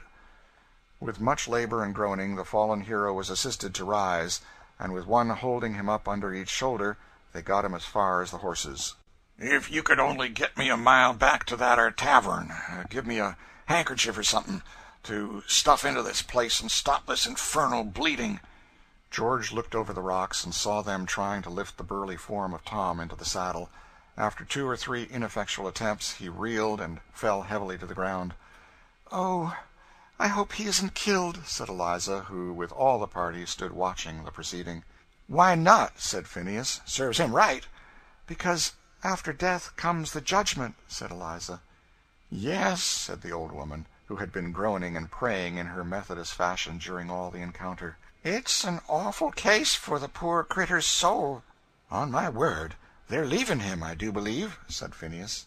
It was true, for after some appearance of irresolution and consultation, the whole party got on their horses and rode away. When they were quite out of sight, Phineas began to bestir himself. "Well, we must go down and walk a piece," he said. "I told Michael to go forward and bring help, and be along back here with the wagon, but we shall have to walk a piece along the road, I reckon, to meet them. The Lord grant he be along soon. It's early in the day. There won't be much travel afoot yet awhile. We aren't much more than 2 miles from our stopping place. If the road hadn't been so rough last night, we could have outrun 'em entirely." As the party neared the fence, they discovered in the distance along the road their own wagon coming back, accompanied by some men on horseback. "Well, now, there's Michael and Stephen and Amariah," exclaimed Phineas joyfully. "Now we are made as safe as we'd got there." "Well, do stop, then," said Eliza, "and do something for that poor man. He's groaning dreadfully." "It would be no more than Christian," said George. "Let's take him up and carry him on." "And doctor him up among the Quakers," said Phineas. "Pretty well, that. Well, I don't care if we do. Here, let's have a look at him," said Phineas, who in the course of his hunting and backwoods life had acquired some rude experience of surgery, kneeled down by the wounded man, and began a careful examination of his condition. "Marks," said Tom feebly. "Is that you, Marks?" "No, I reckon 'tain't, friend," said Phineas. "Much Marks cares for thee, if his own skin's safe. He's off, long ago." "I believe I'm done for," said Tom. "The cussed sneaking dog, to leave me to die alone. My poor old mother always told me to be so. La sakes! Just hear the poor critter. He's got a mammy now," said the old negress. "I can't help kind of pitying on him." "Softly, softly. Don't thee snap and snarl, friend," said Phineas, as Tom winced and pushed his hand away. "Thee has no chance, unless I stop the bleeding." And Phineas busied himself with making some off-hand surgical arrangements with his own pocket-handkerchief, and such as could be mustered in the company. "You pushed me down there," said Tom faintly. "Well, if I hadn't, thee would have pushed us down, thee sees," said Phineas, as he stooped to apply his bandage. "There, there, let me fix this bandage. We mean well to thee. We bear no malice. Thee shall be taken to a house where they'll nurse thee first rate, well as thy own mother could." Tom groaned and shut his eyes. In men of his class, vigor and resolution are entirely a physical matter, and ooze out with the flowing of the blood, and the gigantic fellow really looked piteous in his helplessness. The other party now came up. The seats were taken out of the wagon. The buffalo skins, doubled in 4s, were spread all along one side, and 4 men with great difficulty lifted the heavy form of Tom into it. Before he was gotten in, he fainted entirely. The old negress, in the abundance of her compassion, sat down on the bottom, and took his head in her lap.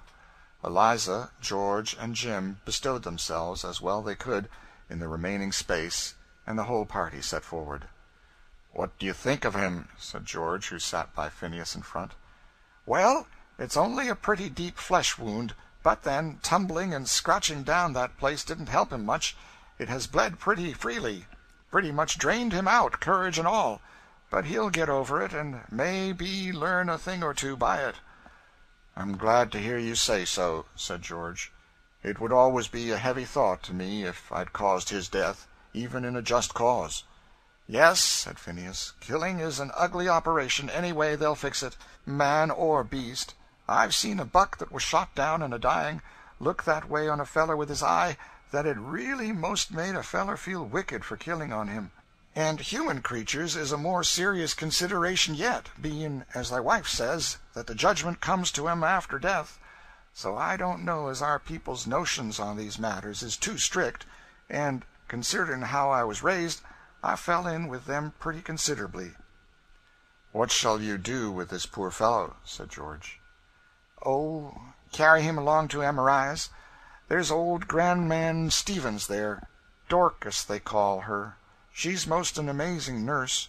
She takes to nursing real natural, and ain't never better suited than when she gets a sick body to tend. We may reckon on turning him over to her for a fortnight or so." A ride of about an hour more brought the party to a neat farmhouse, where the weary travelers were received to an abundant breakfast. Tom Locker was soon carefully deposited in a much cleaner and softer bed than he had ever been in the habit of occupying. His wound was carefully dressed and bandaged, and he lay languidly opening and shutting his eyes on the white window curtains and gently gliding figures of his sick room, like a weary child. And here, for the present, we shall take our leave of one party. End of chapter 17.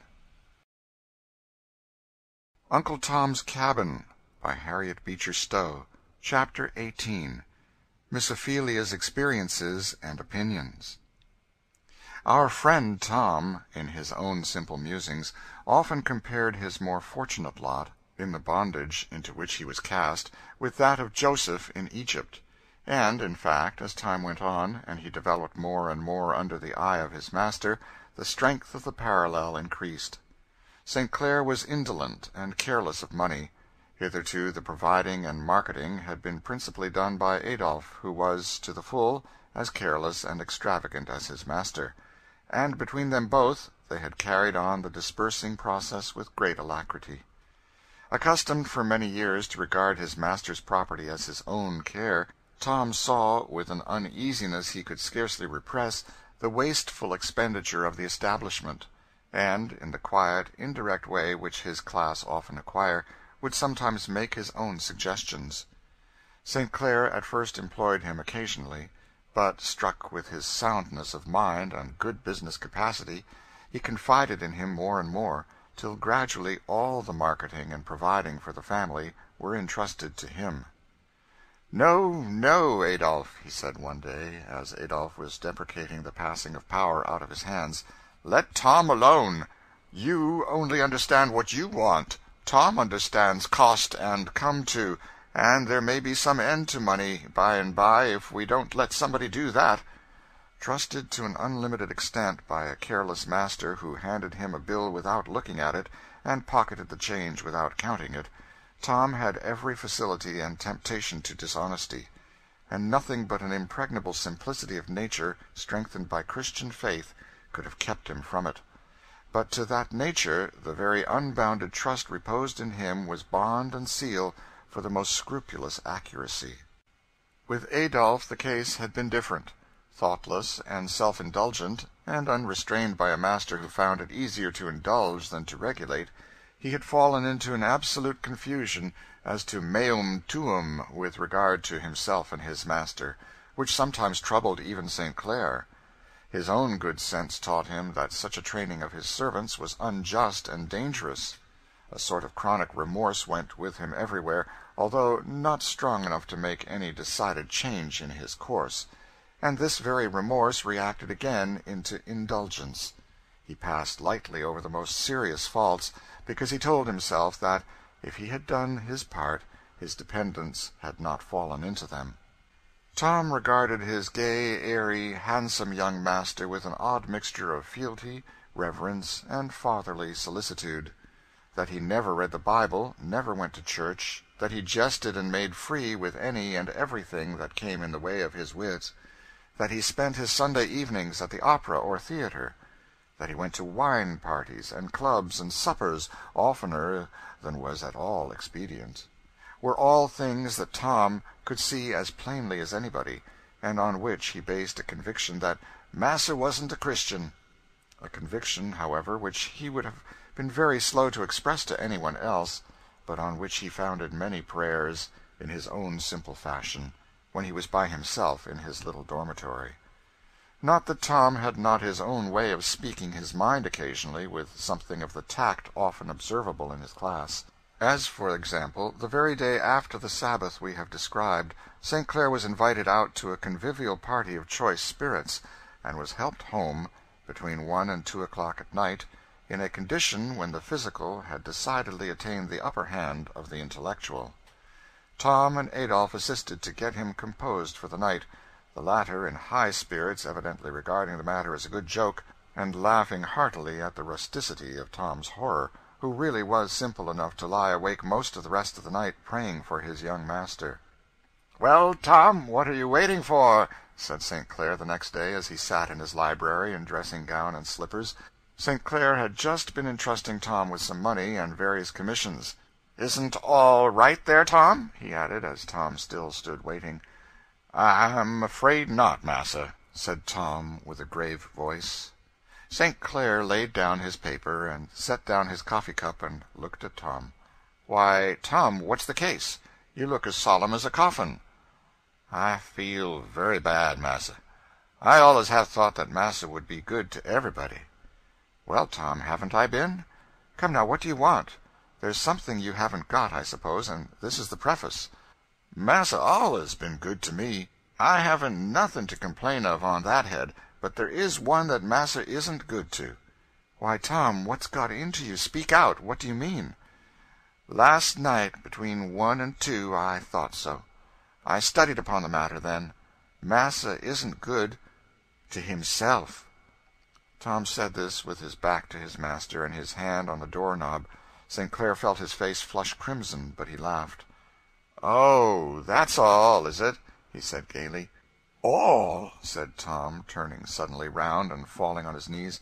"Oh, my dear young master, I'm afraid it will be loss of all, body and soul.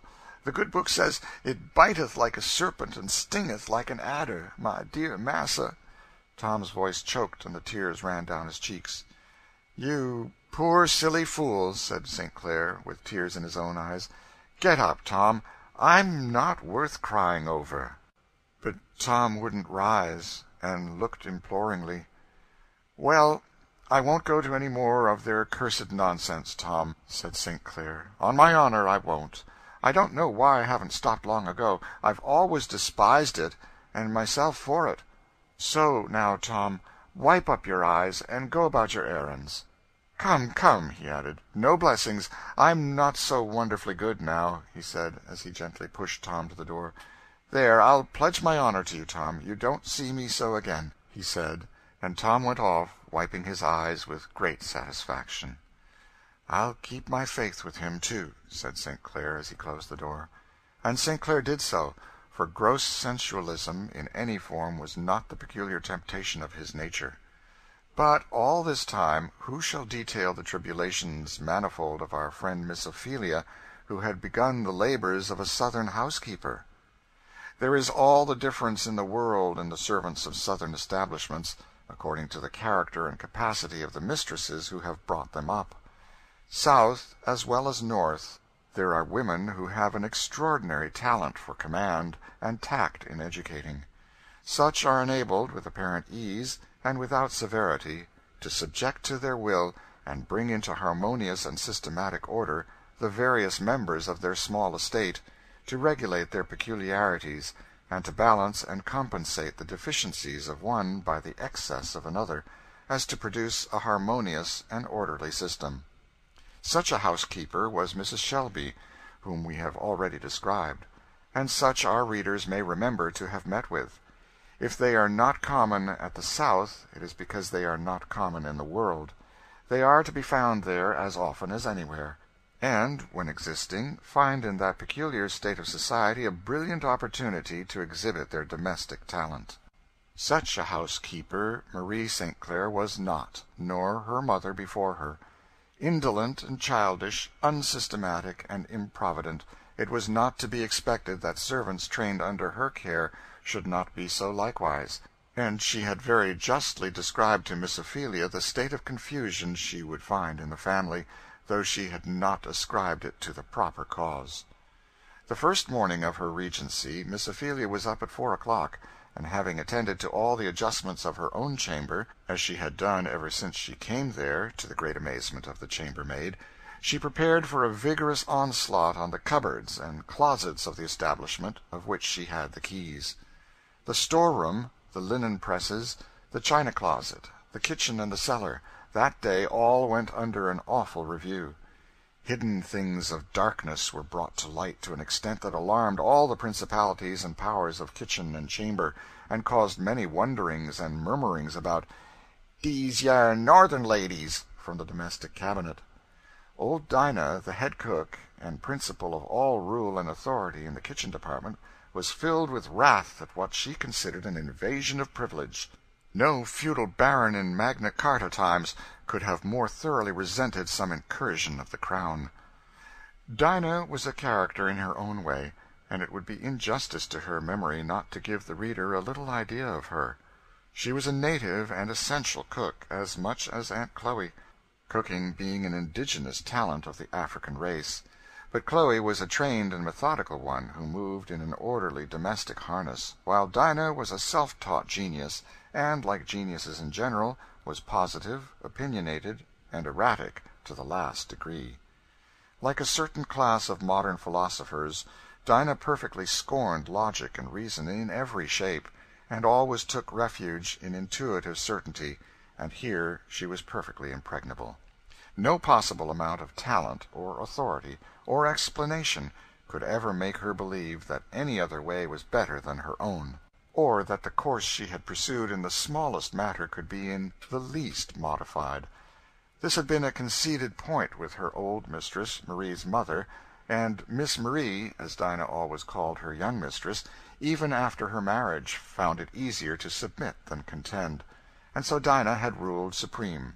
This was the easier in that she was perfect mistress of that diplomatic art which unites the utmost subservience of manner with the utmost inflexibility as to measure.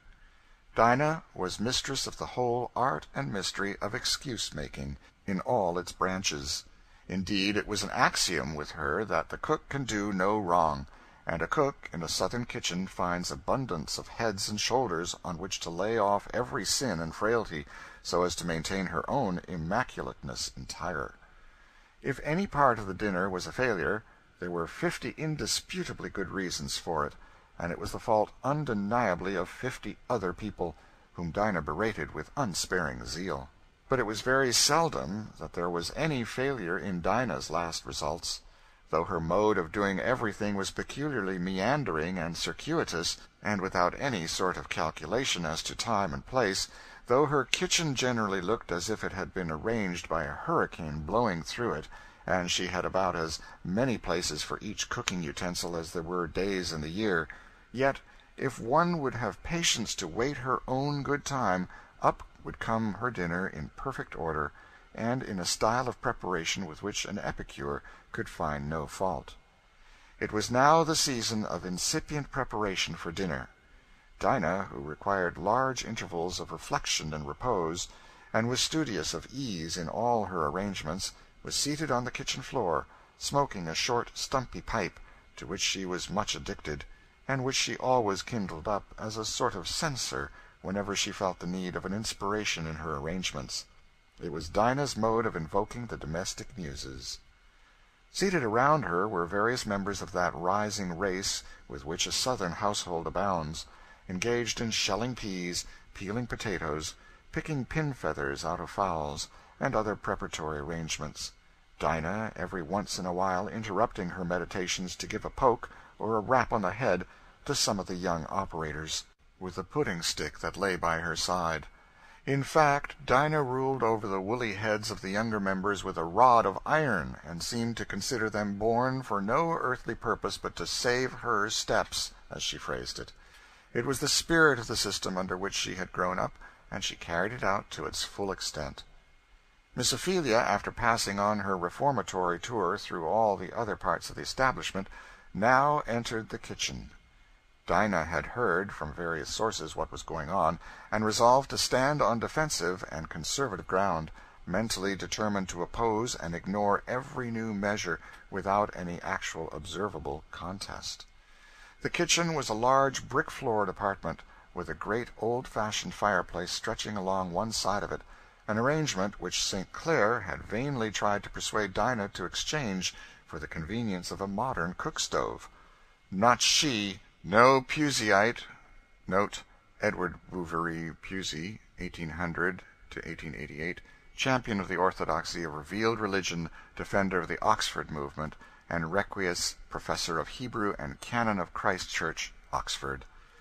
Not she, no Puseyite or conservative of any school, was ever more inflexibly attached to time-honored inconveniences than Dinah.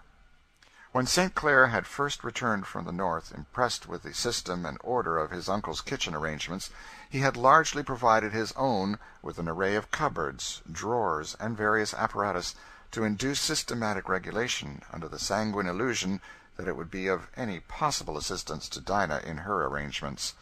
He might as well have provided them for a squirrel or a magpie. The more drawers and closets there were, the more hiding-holes could Dinah make for the accommodation of old rags, hair-combs, old shoes, ribbons, cast-off artificial flowers, and other articles of vertu wherein her soul delighted. When Miss Ophelia entered the kitchen, Dinah did not rise, but smoked on in sublime tranquillity, regarding her movements obliquely out of the corner of her eye, but apparently intent only on the operations around her. Miss Ophelia commenced opening a set of drawers. "What is this drawer for, Dinah?" she said. "It's handy for most anything, missus," said Dinah. So it appeared to be. From the variety it contained, Miss Ophelia pulled out first a fine damask tablecloth stained with blood, having evidently been used to envelop some raw meat. "What's this, Dinah? You don't wrap up meat in your mistress's best tablecloths?" "Oh, Lord, missus, no. The towels was all a-missing, so I just did it. I laid out to wash that, that's why I put it there."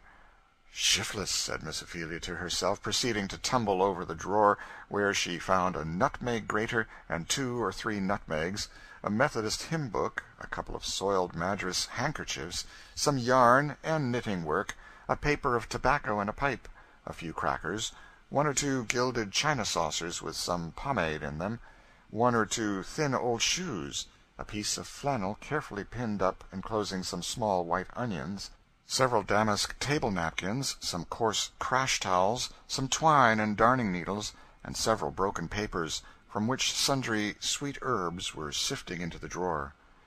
"Where do you keep your nutmegs, Dinah?" said Miss Ophelia, with the air of one who prayed for patience.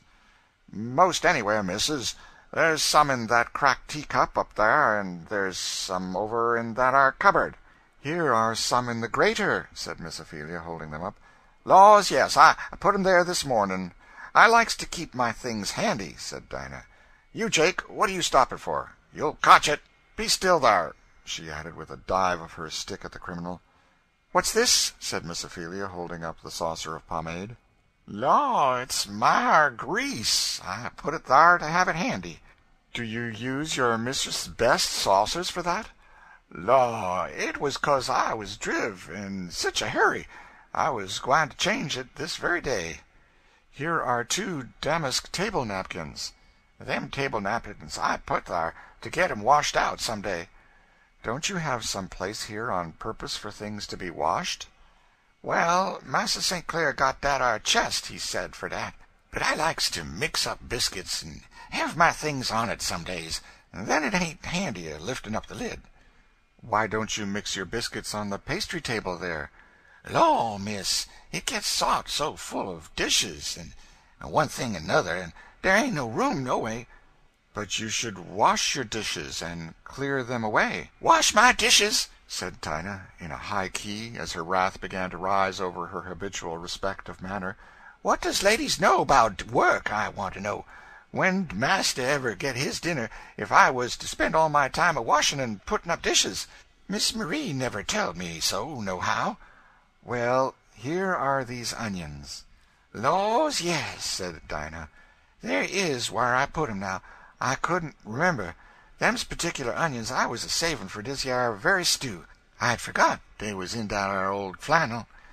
Miss Ophelia lifted out the sifting papers of sweet herbs. I wish missus wouldn't touch them. I likes to keep my things where I knows where to go to 'em," said Dinah, rather decidedly.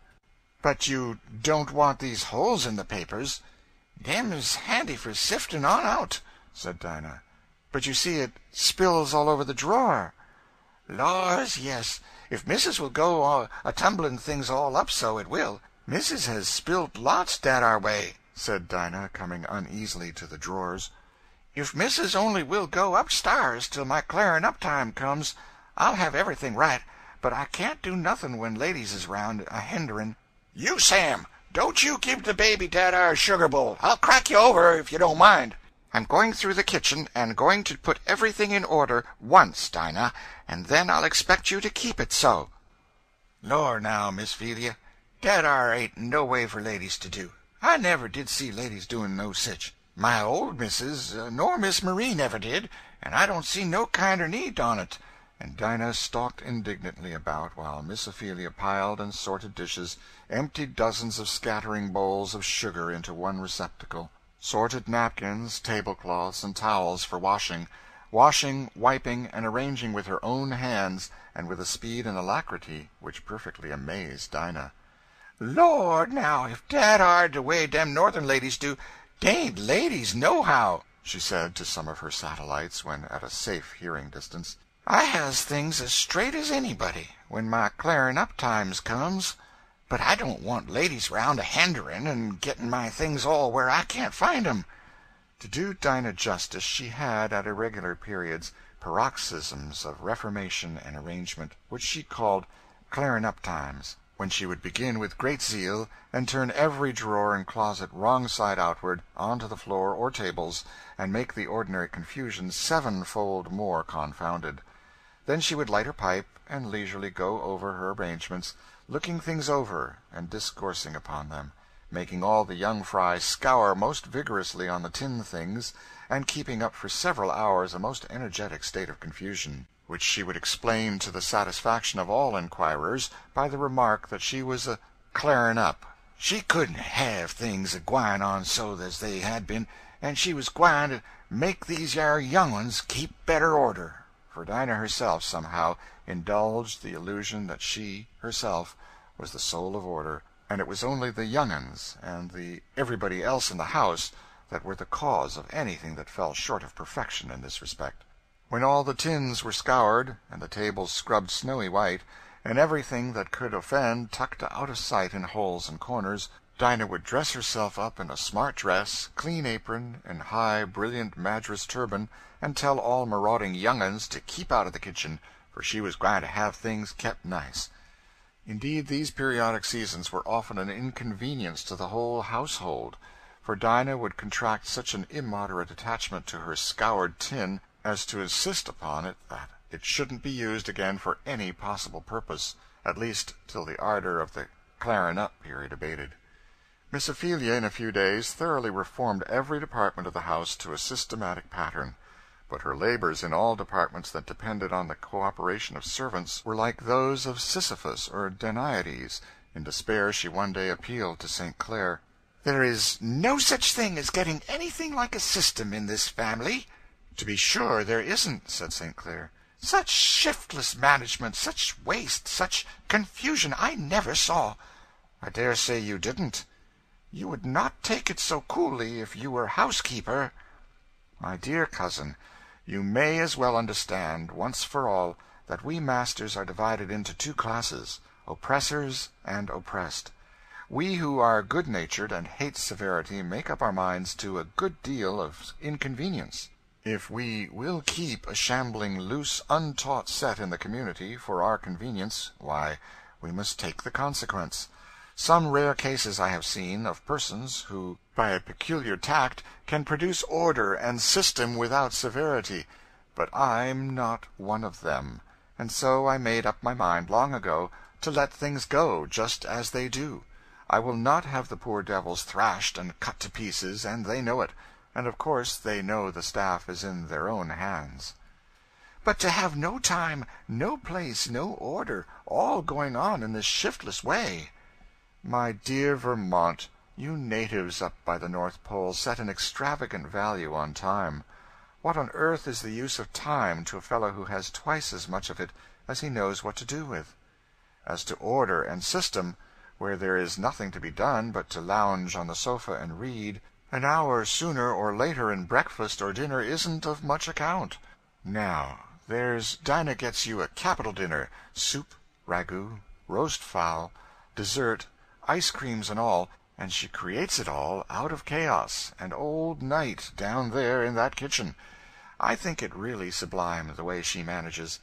But heaven bless us, if we are to go down there and view all the smoking and squatting about and hurry-scurriation of the preparatory process, we should never eat more. My good cousin, absolve yourself from that. It's more than a Catholic penance, and does no more good. You'll only lose your own temper and utterly confound Dinah. Let her go her own way. But, Augustine, you don't know how I found things. Don't I? Don't I know that the rolling pin is under her bed, and the nutmeg grater in her pocket with her tobacco? That there are 65 different sugar bowls, one in every hole in the house? That she washes dishes with a dinner napkin one day and with a fragment of an old petticoat the next? But the upshot is, she gets up glorious dinners, makes superb coffee, and you must judge her as warriors and statesmen are judged, by her success. But the waste, the expense. Oh, well, lock everything you can and keep the keys. Give out by driblets, and never inquire for odds and ends. It isn't best. That troubles me, Augustine. I can't help feeling as if these servants were not strictly honest. Are you sure they can be relied on? Augustine laughed immoderately at the grave and anxious face with which Miss Ophelia propounded the question. "Oh, cousin, that's too good. Honest? As if that's a thing to be expected. Honest? Why, of course they aren't. Why should they be? What upon earth is to make them so?" "Why don't you instruct?" "Instruct? Oh, fiddlestick! What instructing do you think I should do? I look like it. As to Marie, she has spirit enough, to be sure, to kill off a whole plantation, if I'd let her manage, but she wouldn't get the cheatery out of them. Are there no honest ones? Well, now and then one whom nature makes so impractically simple, truthful, and faithful that the worst possible influence can't destroy it. But you see, from the mother's breast the colored child feels and sees that there are none but underhand ways open to it. It can get along no other way with its parents, its mistress, its young master and missy playfellows. Cunning and deception become necessary, inevitable habits. It isn't fair to expect anything else of him. He ought not to be punished for it. As to honesty, the slave is kept in that dependent, semi-childish state that there is no making him realize the rights of property, or feel that his master's goods are not his own, if he can get them. For my part, I don't see how they can be honest. Such a fellow as Tom here is a moral miracle." "And what becomes of their souls?" said Miss Ophelia. "That isn't my affair, as I know of," said St. Clair. "I am only dealing in facts of the present life. The fact is, that the whole race are pretty generally understood to be turned over to the devil for our benefit, in this world, however it may turn out in another." "This is perfectly horrible," said Miss Ophelia. "You ought to be ashamed of yourselves." "I don't know as I am. We are in pretty good company for all that," said St. Clair, "as people in the broad road generally are. Look at the high and the low, all the world over, and it's the same story. The lower class used up, body, soul, and spirit, for the good of the upper. It is so in England, it is so everywhere, and yet all Christendom stands aghast with virtuous indignation because we do the thing in a little different shape from what they do it." "It isn't so in Vermont." "Ah, well, in New England and in the Free States you have the better of us, I grant. But there's the bell, so, cousin, let us for a while lay aside our sectional prejudices and come out to dinner." As Miss Ophelia was in the kitchen, in the latter part of the afternoon, some of the Sable children called out, "La sakes, dar's Prue a-comin', grantin' along, like she allers does." A tall, bony colored woman now entered the kitchen, bearing on her head a basket of rusks and hot rolls. "Oh, Prue, you come," said Dinah. Prue had a peculiar scowling expression of countenance, and a sullen, grumbling voice. She set down her basket, squatted herself down, and, resting her elbows on her knees, said, "Oh, Lord, I wisht I was dead." "Why do you wish you were dead?" said Miss Ophelia. "I'd be out of my misery," said the woman gruffly, without taking her eyes from the floor. "What need you getting drunk, then, and cutting up, Prue?" said a spruce quadroon chambermaid, dangling as she spoke a pair of coral eardrops. The woman looked at her with a sour, surly glance. "Maybe you'll come to it one of these days. I'd be glad to see you, I would. Then you'll be glad of a drop like me to forget your misery." "Come, Prue," said Dinah. "Let's look at your rusks. Here's Missus will pay for 'em."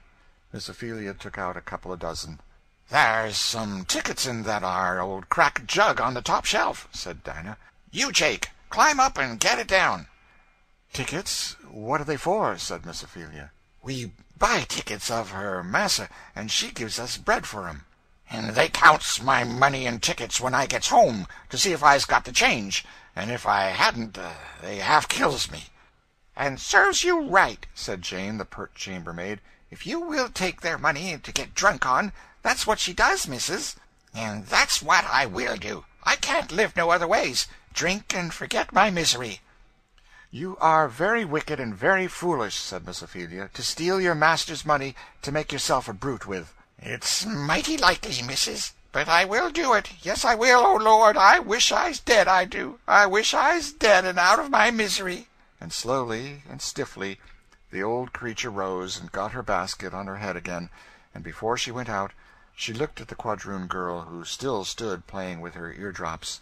"Ye think you're mighty fine with them, a frolicking and a tossing your head and a looking down on everybody. Well, never mind. You may live to be a poor old cut-up critter like me. Hope to Lord you will, I do. Then see if you won't drink. Drink yourself into torment, and sarve ye right, too, ugh!" And with a malignant howl the woman left the room.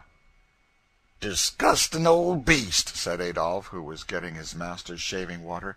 "If I was her master, I'd cut her up worse than she is." "Ye couldn't do that, no way," said Dinah. "Her back's a far sight now. She can't never get a dress together over it."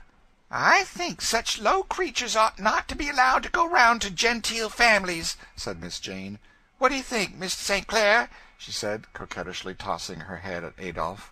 It must be observed that, among other appropriations from his master's stock, Adolphe was in the habit of adopting his name and address, and that the style under which he moved among the colored circles of New Orleans was that of Mr. St. Clair. "I'm certainly of your opinion, Miss Benoit," said Adolphe. Benoit was the name of Marie St. Clair's family, and Jane was one of her servants. "Pray, Miss Benoit, may I be allowed to ask if those drops are for the ball to-morrow night? They are certainly bewitching." "I wonder now, Mr. St. Clair, what the impudence of you men will come to," said Jane, tossing her pretty head till the eardrops twinkled again. "I shan't dance with you for a whole evening if you go to asking me any more questions." "Oh, you couldn't be so cruel, now. "I was just dying to know whether you would appear in your pink tarlatan," said Adolphe. "What is it?" said Rosa, a bright, piquant little quadroon who came skipping downstairs at this moment. "Why, Mr. St. Clair's so impudent." "On my honor," said Adolphe, "I'll leave it to Miss Rosa now." "I know he's always a saucy creature," said Rosa, poising herself on one of her little feet, and looking maliciously at Adolphe. "He's always getting me so angry with him." "Oh, ladies, you will certainly break my heart between you," said Adolphe. "I shall be found dead in my bed some morning, and you'll have it to answer for." "Do hear the horrid creature talk," said both ladies, laughing immoderately. "Come, clear out, you. I can't have you cluttering up the kitchen," said Dinah, "in my way fooling round here." "Aunt Dinah's glum because she can't go to the ball," said Rosa. "Don't want none of your light-colored balls," said Dinah. "Cutting round, making believe you's white folks. After all, you's niggers, much as I am." "Aunt Dinah greases her wool stiff every day to make it lie straight," said Jane. It will be wool, after all, said Rosa, maliciously shaking down her long silky curls. Well, in the Lord's sight, ain't wool as good as bar any time? Said Dinah. I'd like to have Mrs. say which is worth the most. A couple such as you, or one like me. Get out with you, you trumpery. I won't have you round. Here the conversation was interrupted in a twofold manner. St. Clair's voice was heard at the head of the stairs, asking Adolphe if he meant to stay all night with his shaving-water, and Miss Ophelia, coming out of the dining-room, said, "Jane and Rosa, what are you wasting your time for here? Go in and attend to your muslins." Our friend Tom, who had been in the kitchen during the conversation with the old Rusk woman, had followed her out into the street. He saw her go on, giving every once in a while a suppressed groan. At last she set her basket down on a doorstep and began arranging the old faded shawl which covered her shoulders. "I'll carry your basket apiece," said Tom compassionately. "Why should ye?" said the woman. "I don't want no help." "You seem to be sick, or in trouble, or something," said Tom. "I ain't sick," said the woman shortly. "I wish," said Tom, looking at her earnestly, "I wish I could persuade you to leave off drinking. Don't you know it will be the ruin of you, body and soul?"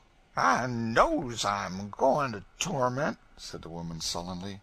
"You don't need to tell me that, I's ugly, I's wicked, I's gwine straight to torment. Oh, Lord, I wisht I's thar." Tom shuddered at these frightful words, spoken with a sullen, impassioned earnestness. "Oh, Lord, have mercy on you, poor critter. Ha'n't you never heard of Jesus Christ?" "Jesus Christ? Who's he?" "Why, he's the Lord," said Tom. "I think I've hearn tell o' the Lord, and the judgment and torment. I heard that." "But didn't anybody ever tell you of the Lord Jesus, that loved us poor sinners, and died for us?" "Don't know nothing about that," said the woman. "Nobody hadn't never loved me since my old man died." "Where was you raised?" said Tom. "Up in Kentuck. A man kept me to breed chillun for market, and sold 'em as fast as they got big enough. Last of all he sold me to a speculator, and my master got me o' him." "What set you into this bad way of drinking?" "To shet out my misery. I had one child after I come here, and I thought that I'd have one to raise, 'cause master wasn't a speculator. It was the peertest little thing, and missus she seemed to think a heap on't, at first. It never cried. It was likely and fat. But missus tuck sick, and I tended her, and I took the fever, and my milk all left me, and the child it pined to skin and bone, and missus wouldn't buy milk for it.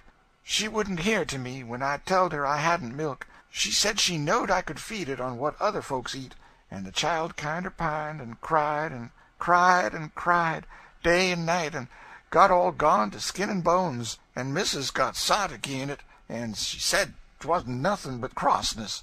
She wished it was dead, she said, and she wouldn't let me have it o' nights, 'cause she said it kept me awake and made me good for nothing. She made me sleep in her room, and I had to put it away off in a little kind o' garret, and thar it cried itself to death one night. It did, and I tuck to drinking to keep its crying out of my ears, I did. And I will drink. I will, if I do go to torment for it. Master says I shall go to torment, and I tell him I've got thar now." "Oh, ye poor critter," said Tom. "Hadn't nobody never telled you how the Lord Jesus loved you, and died for you? Hadn't they telled you that he'll help you, and ye can go to heaven and have rest at last?" "I looks like gwine to heaven," said the woman. "Ain't thar where white folks is gwine? S'pose they's have me thar? I'd rather go to torment, and get away from master and missus. I had so," she said, as with her usual groan, she got her basket on her head and walked sullenly away. Tom turned and walked sorrowfully back to the house. In the court he met little Eva, a crown of tuberoses on her head, and her eyes radiant with delight. "Oh, Tom, here you are. I'm glad I found you. Papa says you may get out the ponies and take me in my little new carriage," she said, catching his hand. "But what's the matter, Tom? You look sober." "I feel bad, Miss Eva," said Tom sorrowfully, "but I'll get the horses for you." "But do tell me, Tom, what is the matter? I saw you talking to cross old Prue." Tom, in simple, earnest phrase, told Eva the woman's history. She did not exclaim or wonder or weep as other children do. Her cheeks grew pale, and a deep, earnest shadow passed over her eyes. She laid both hands on her bosom and sighed heavily. End of Chapter 18 and Volume 1.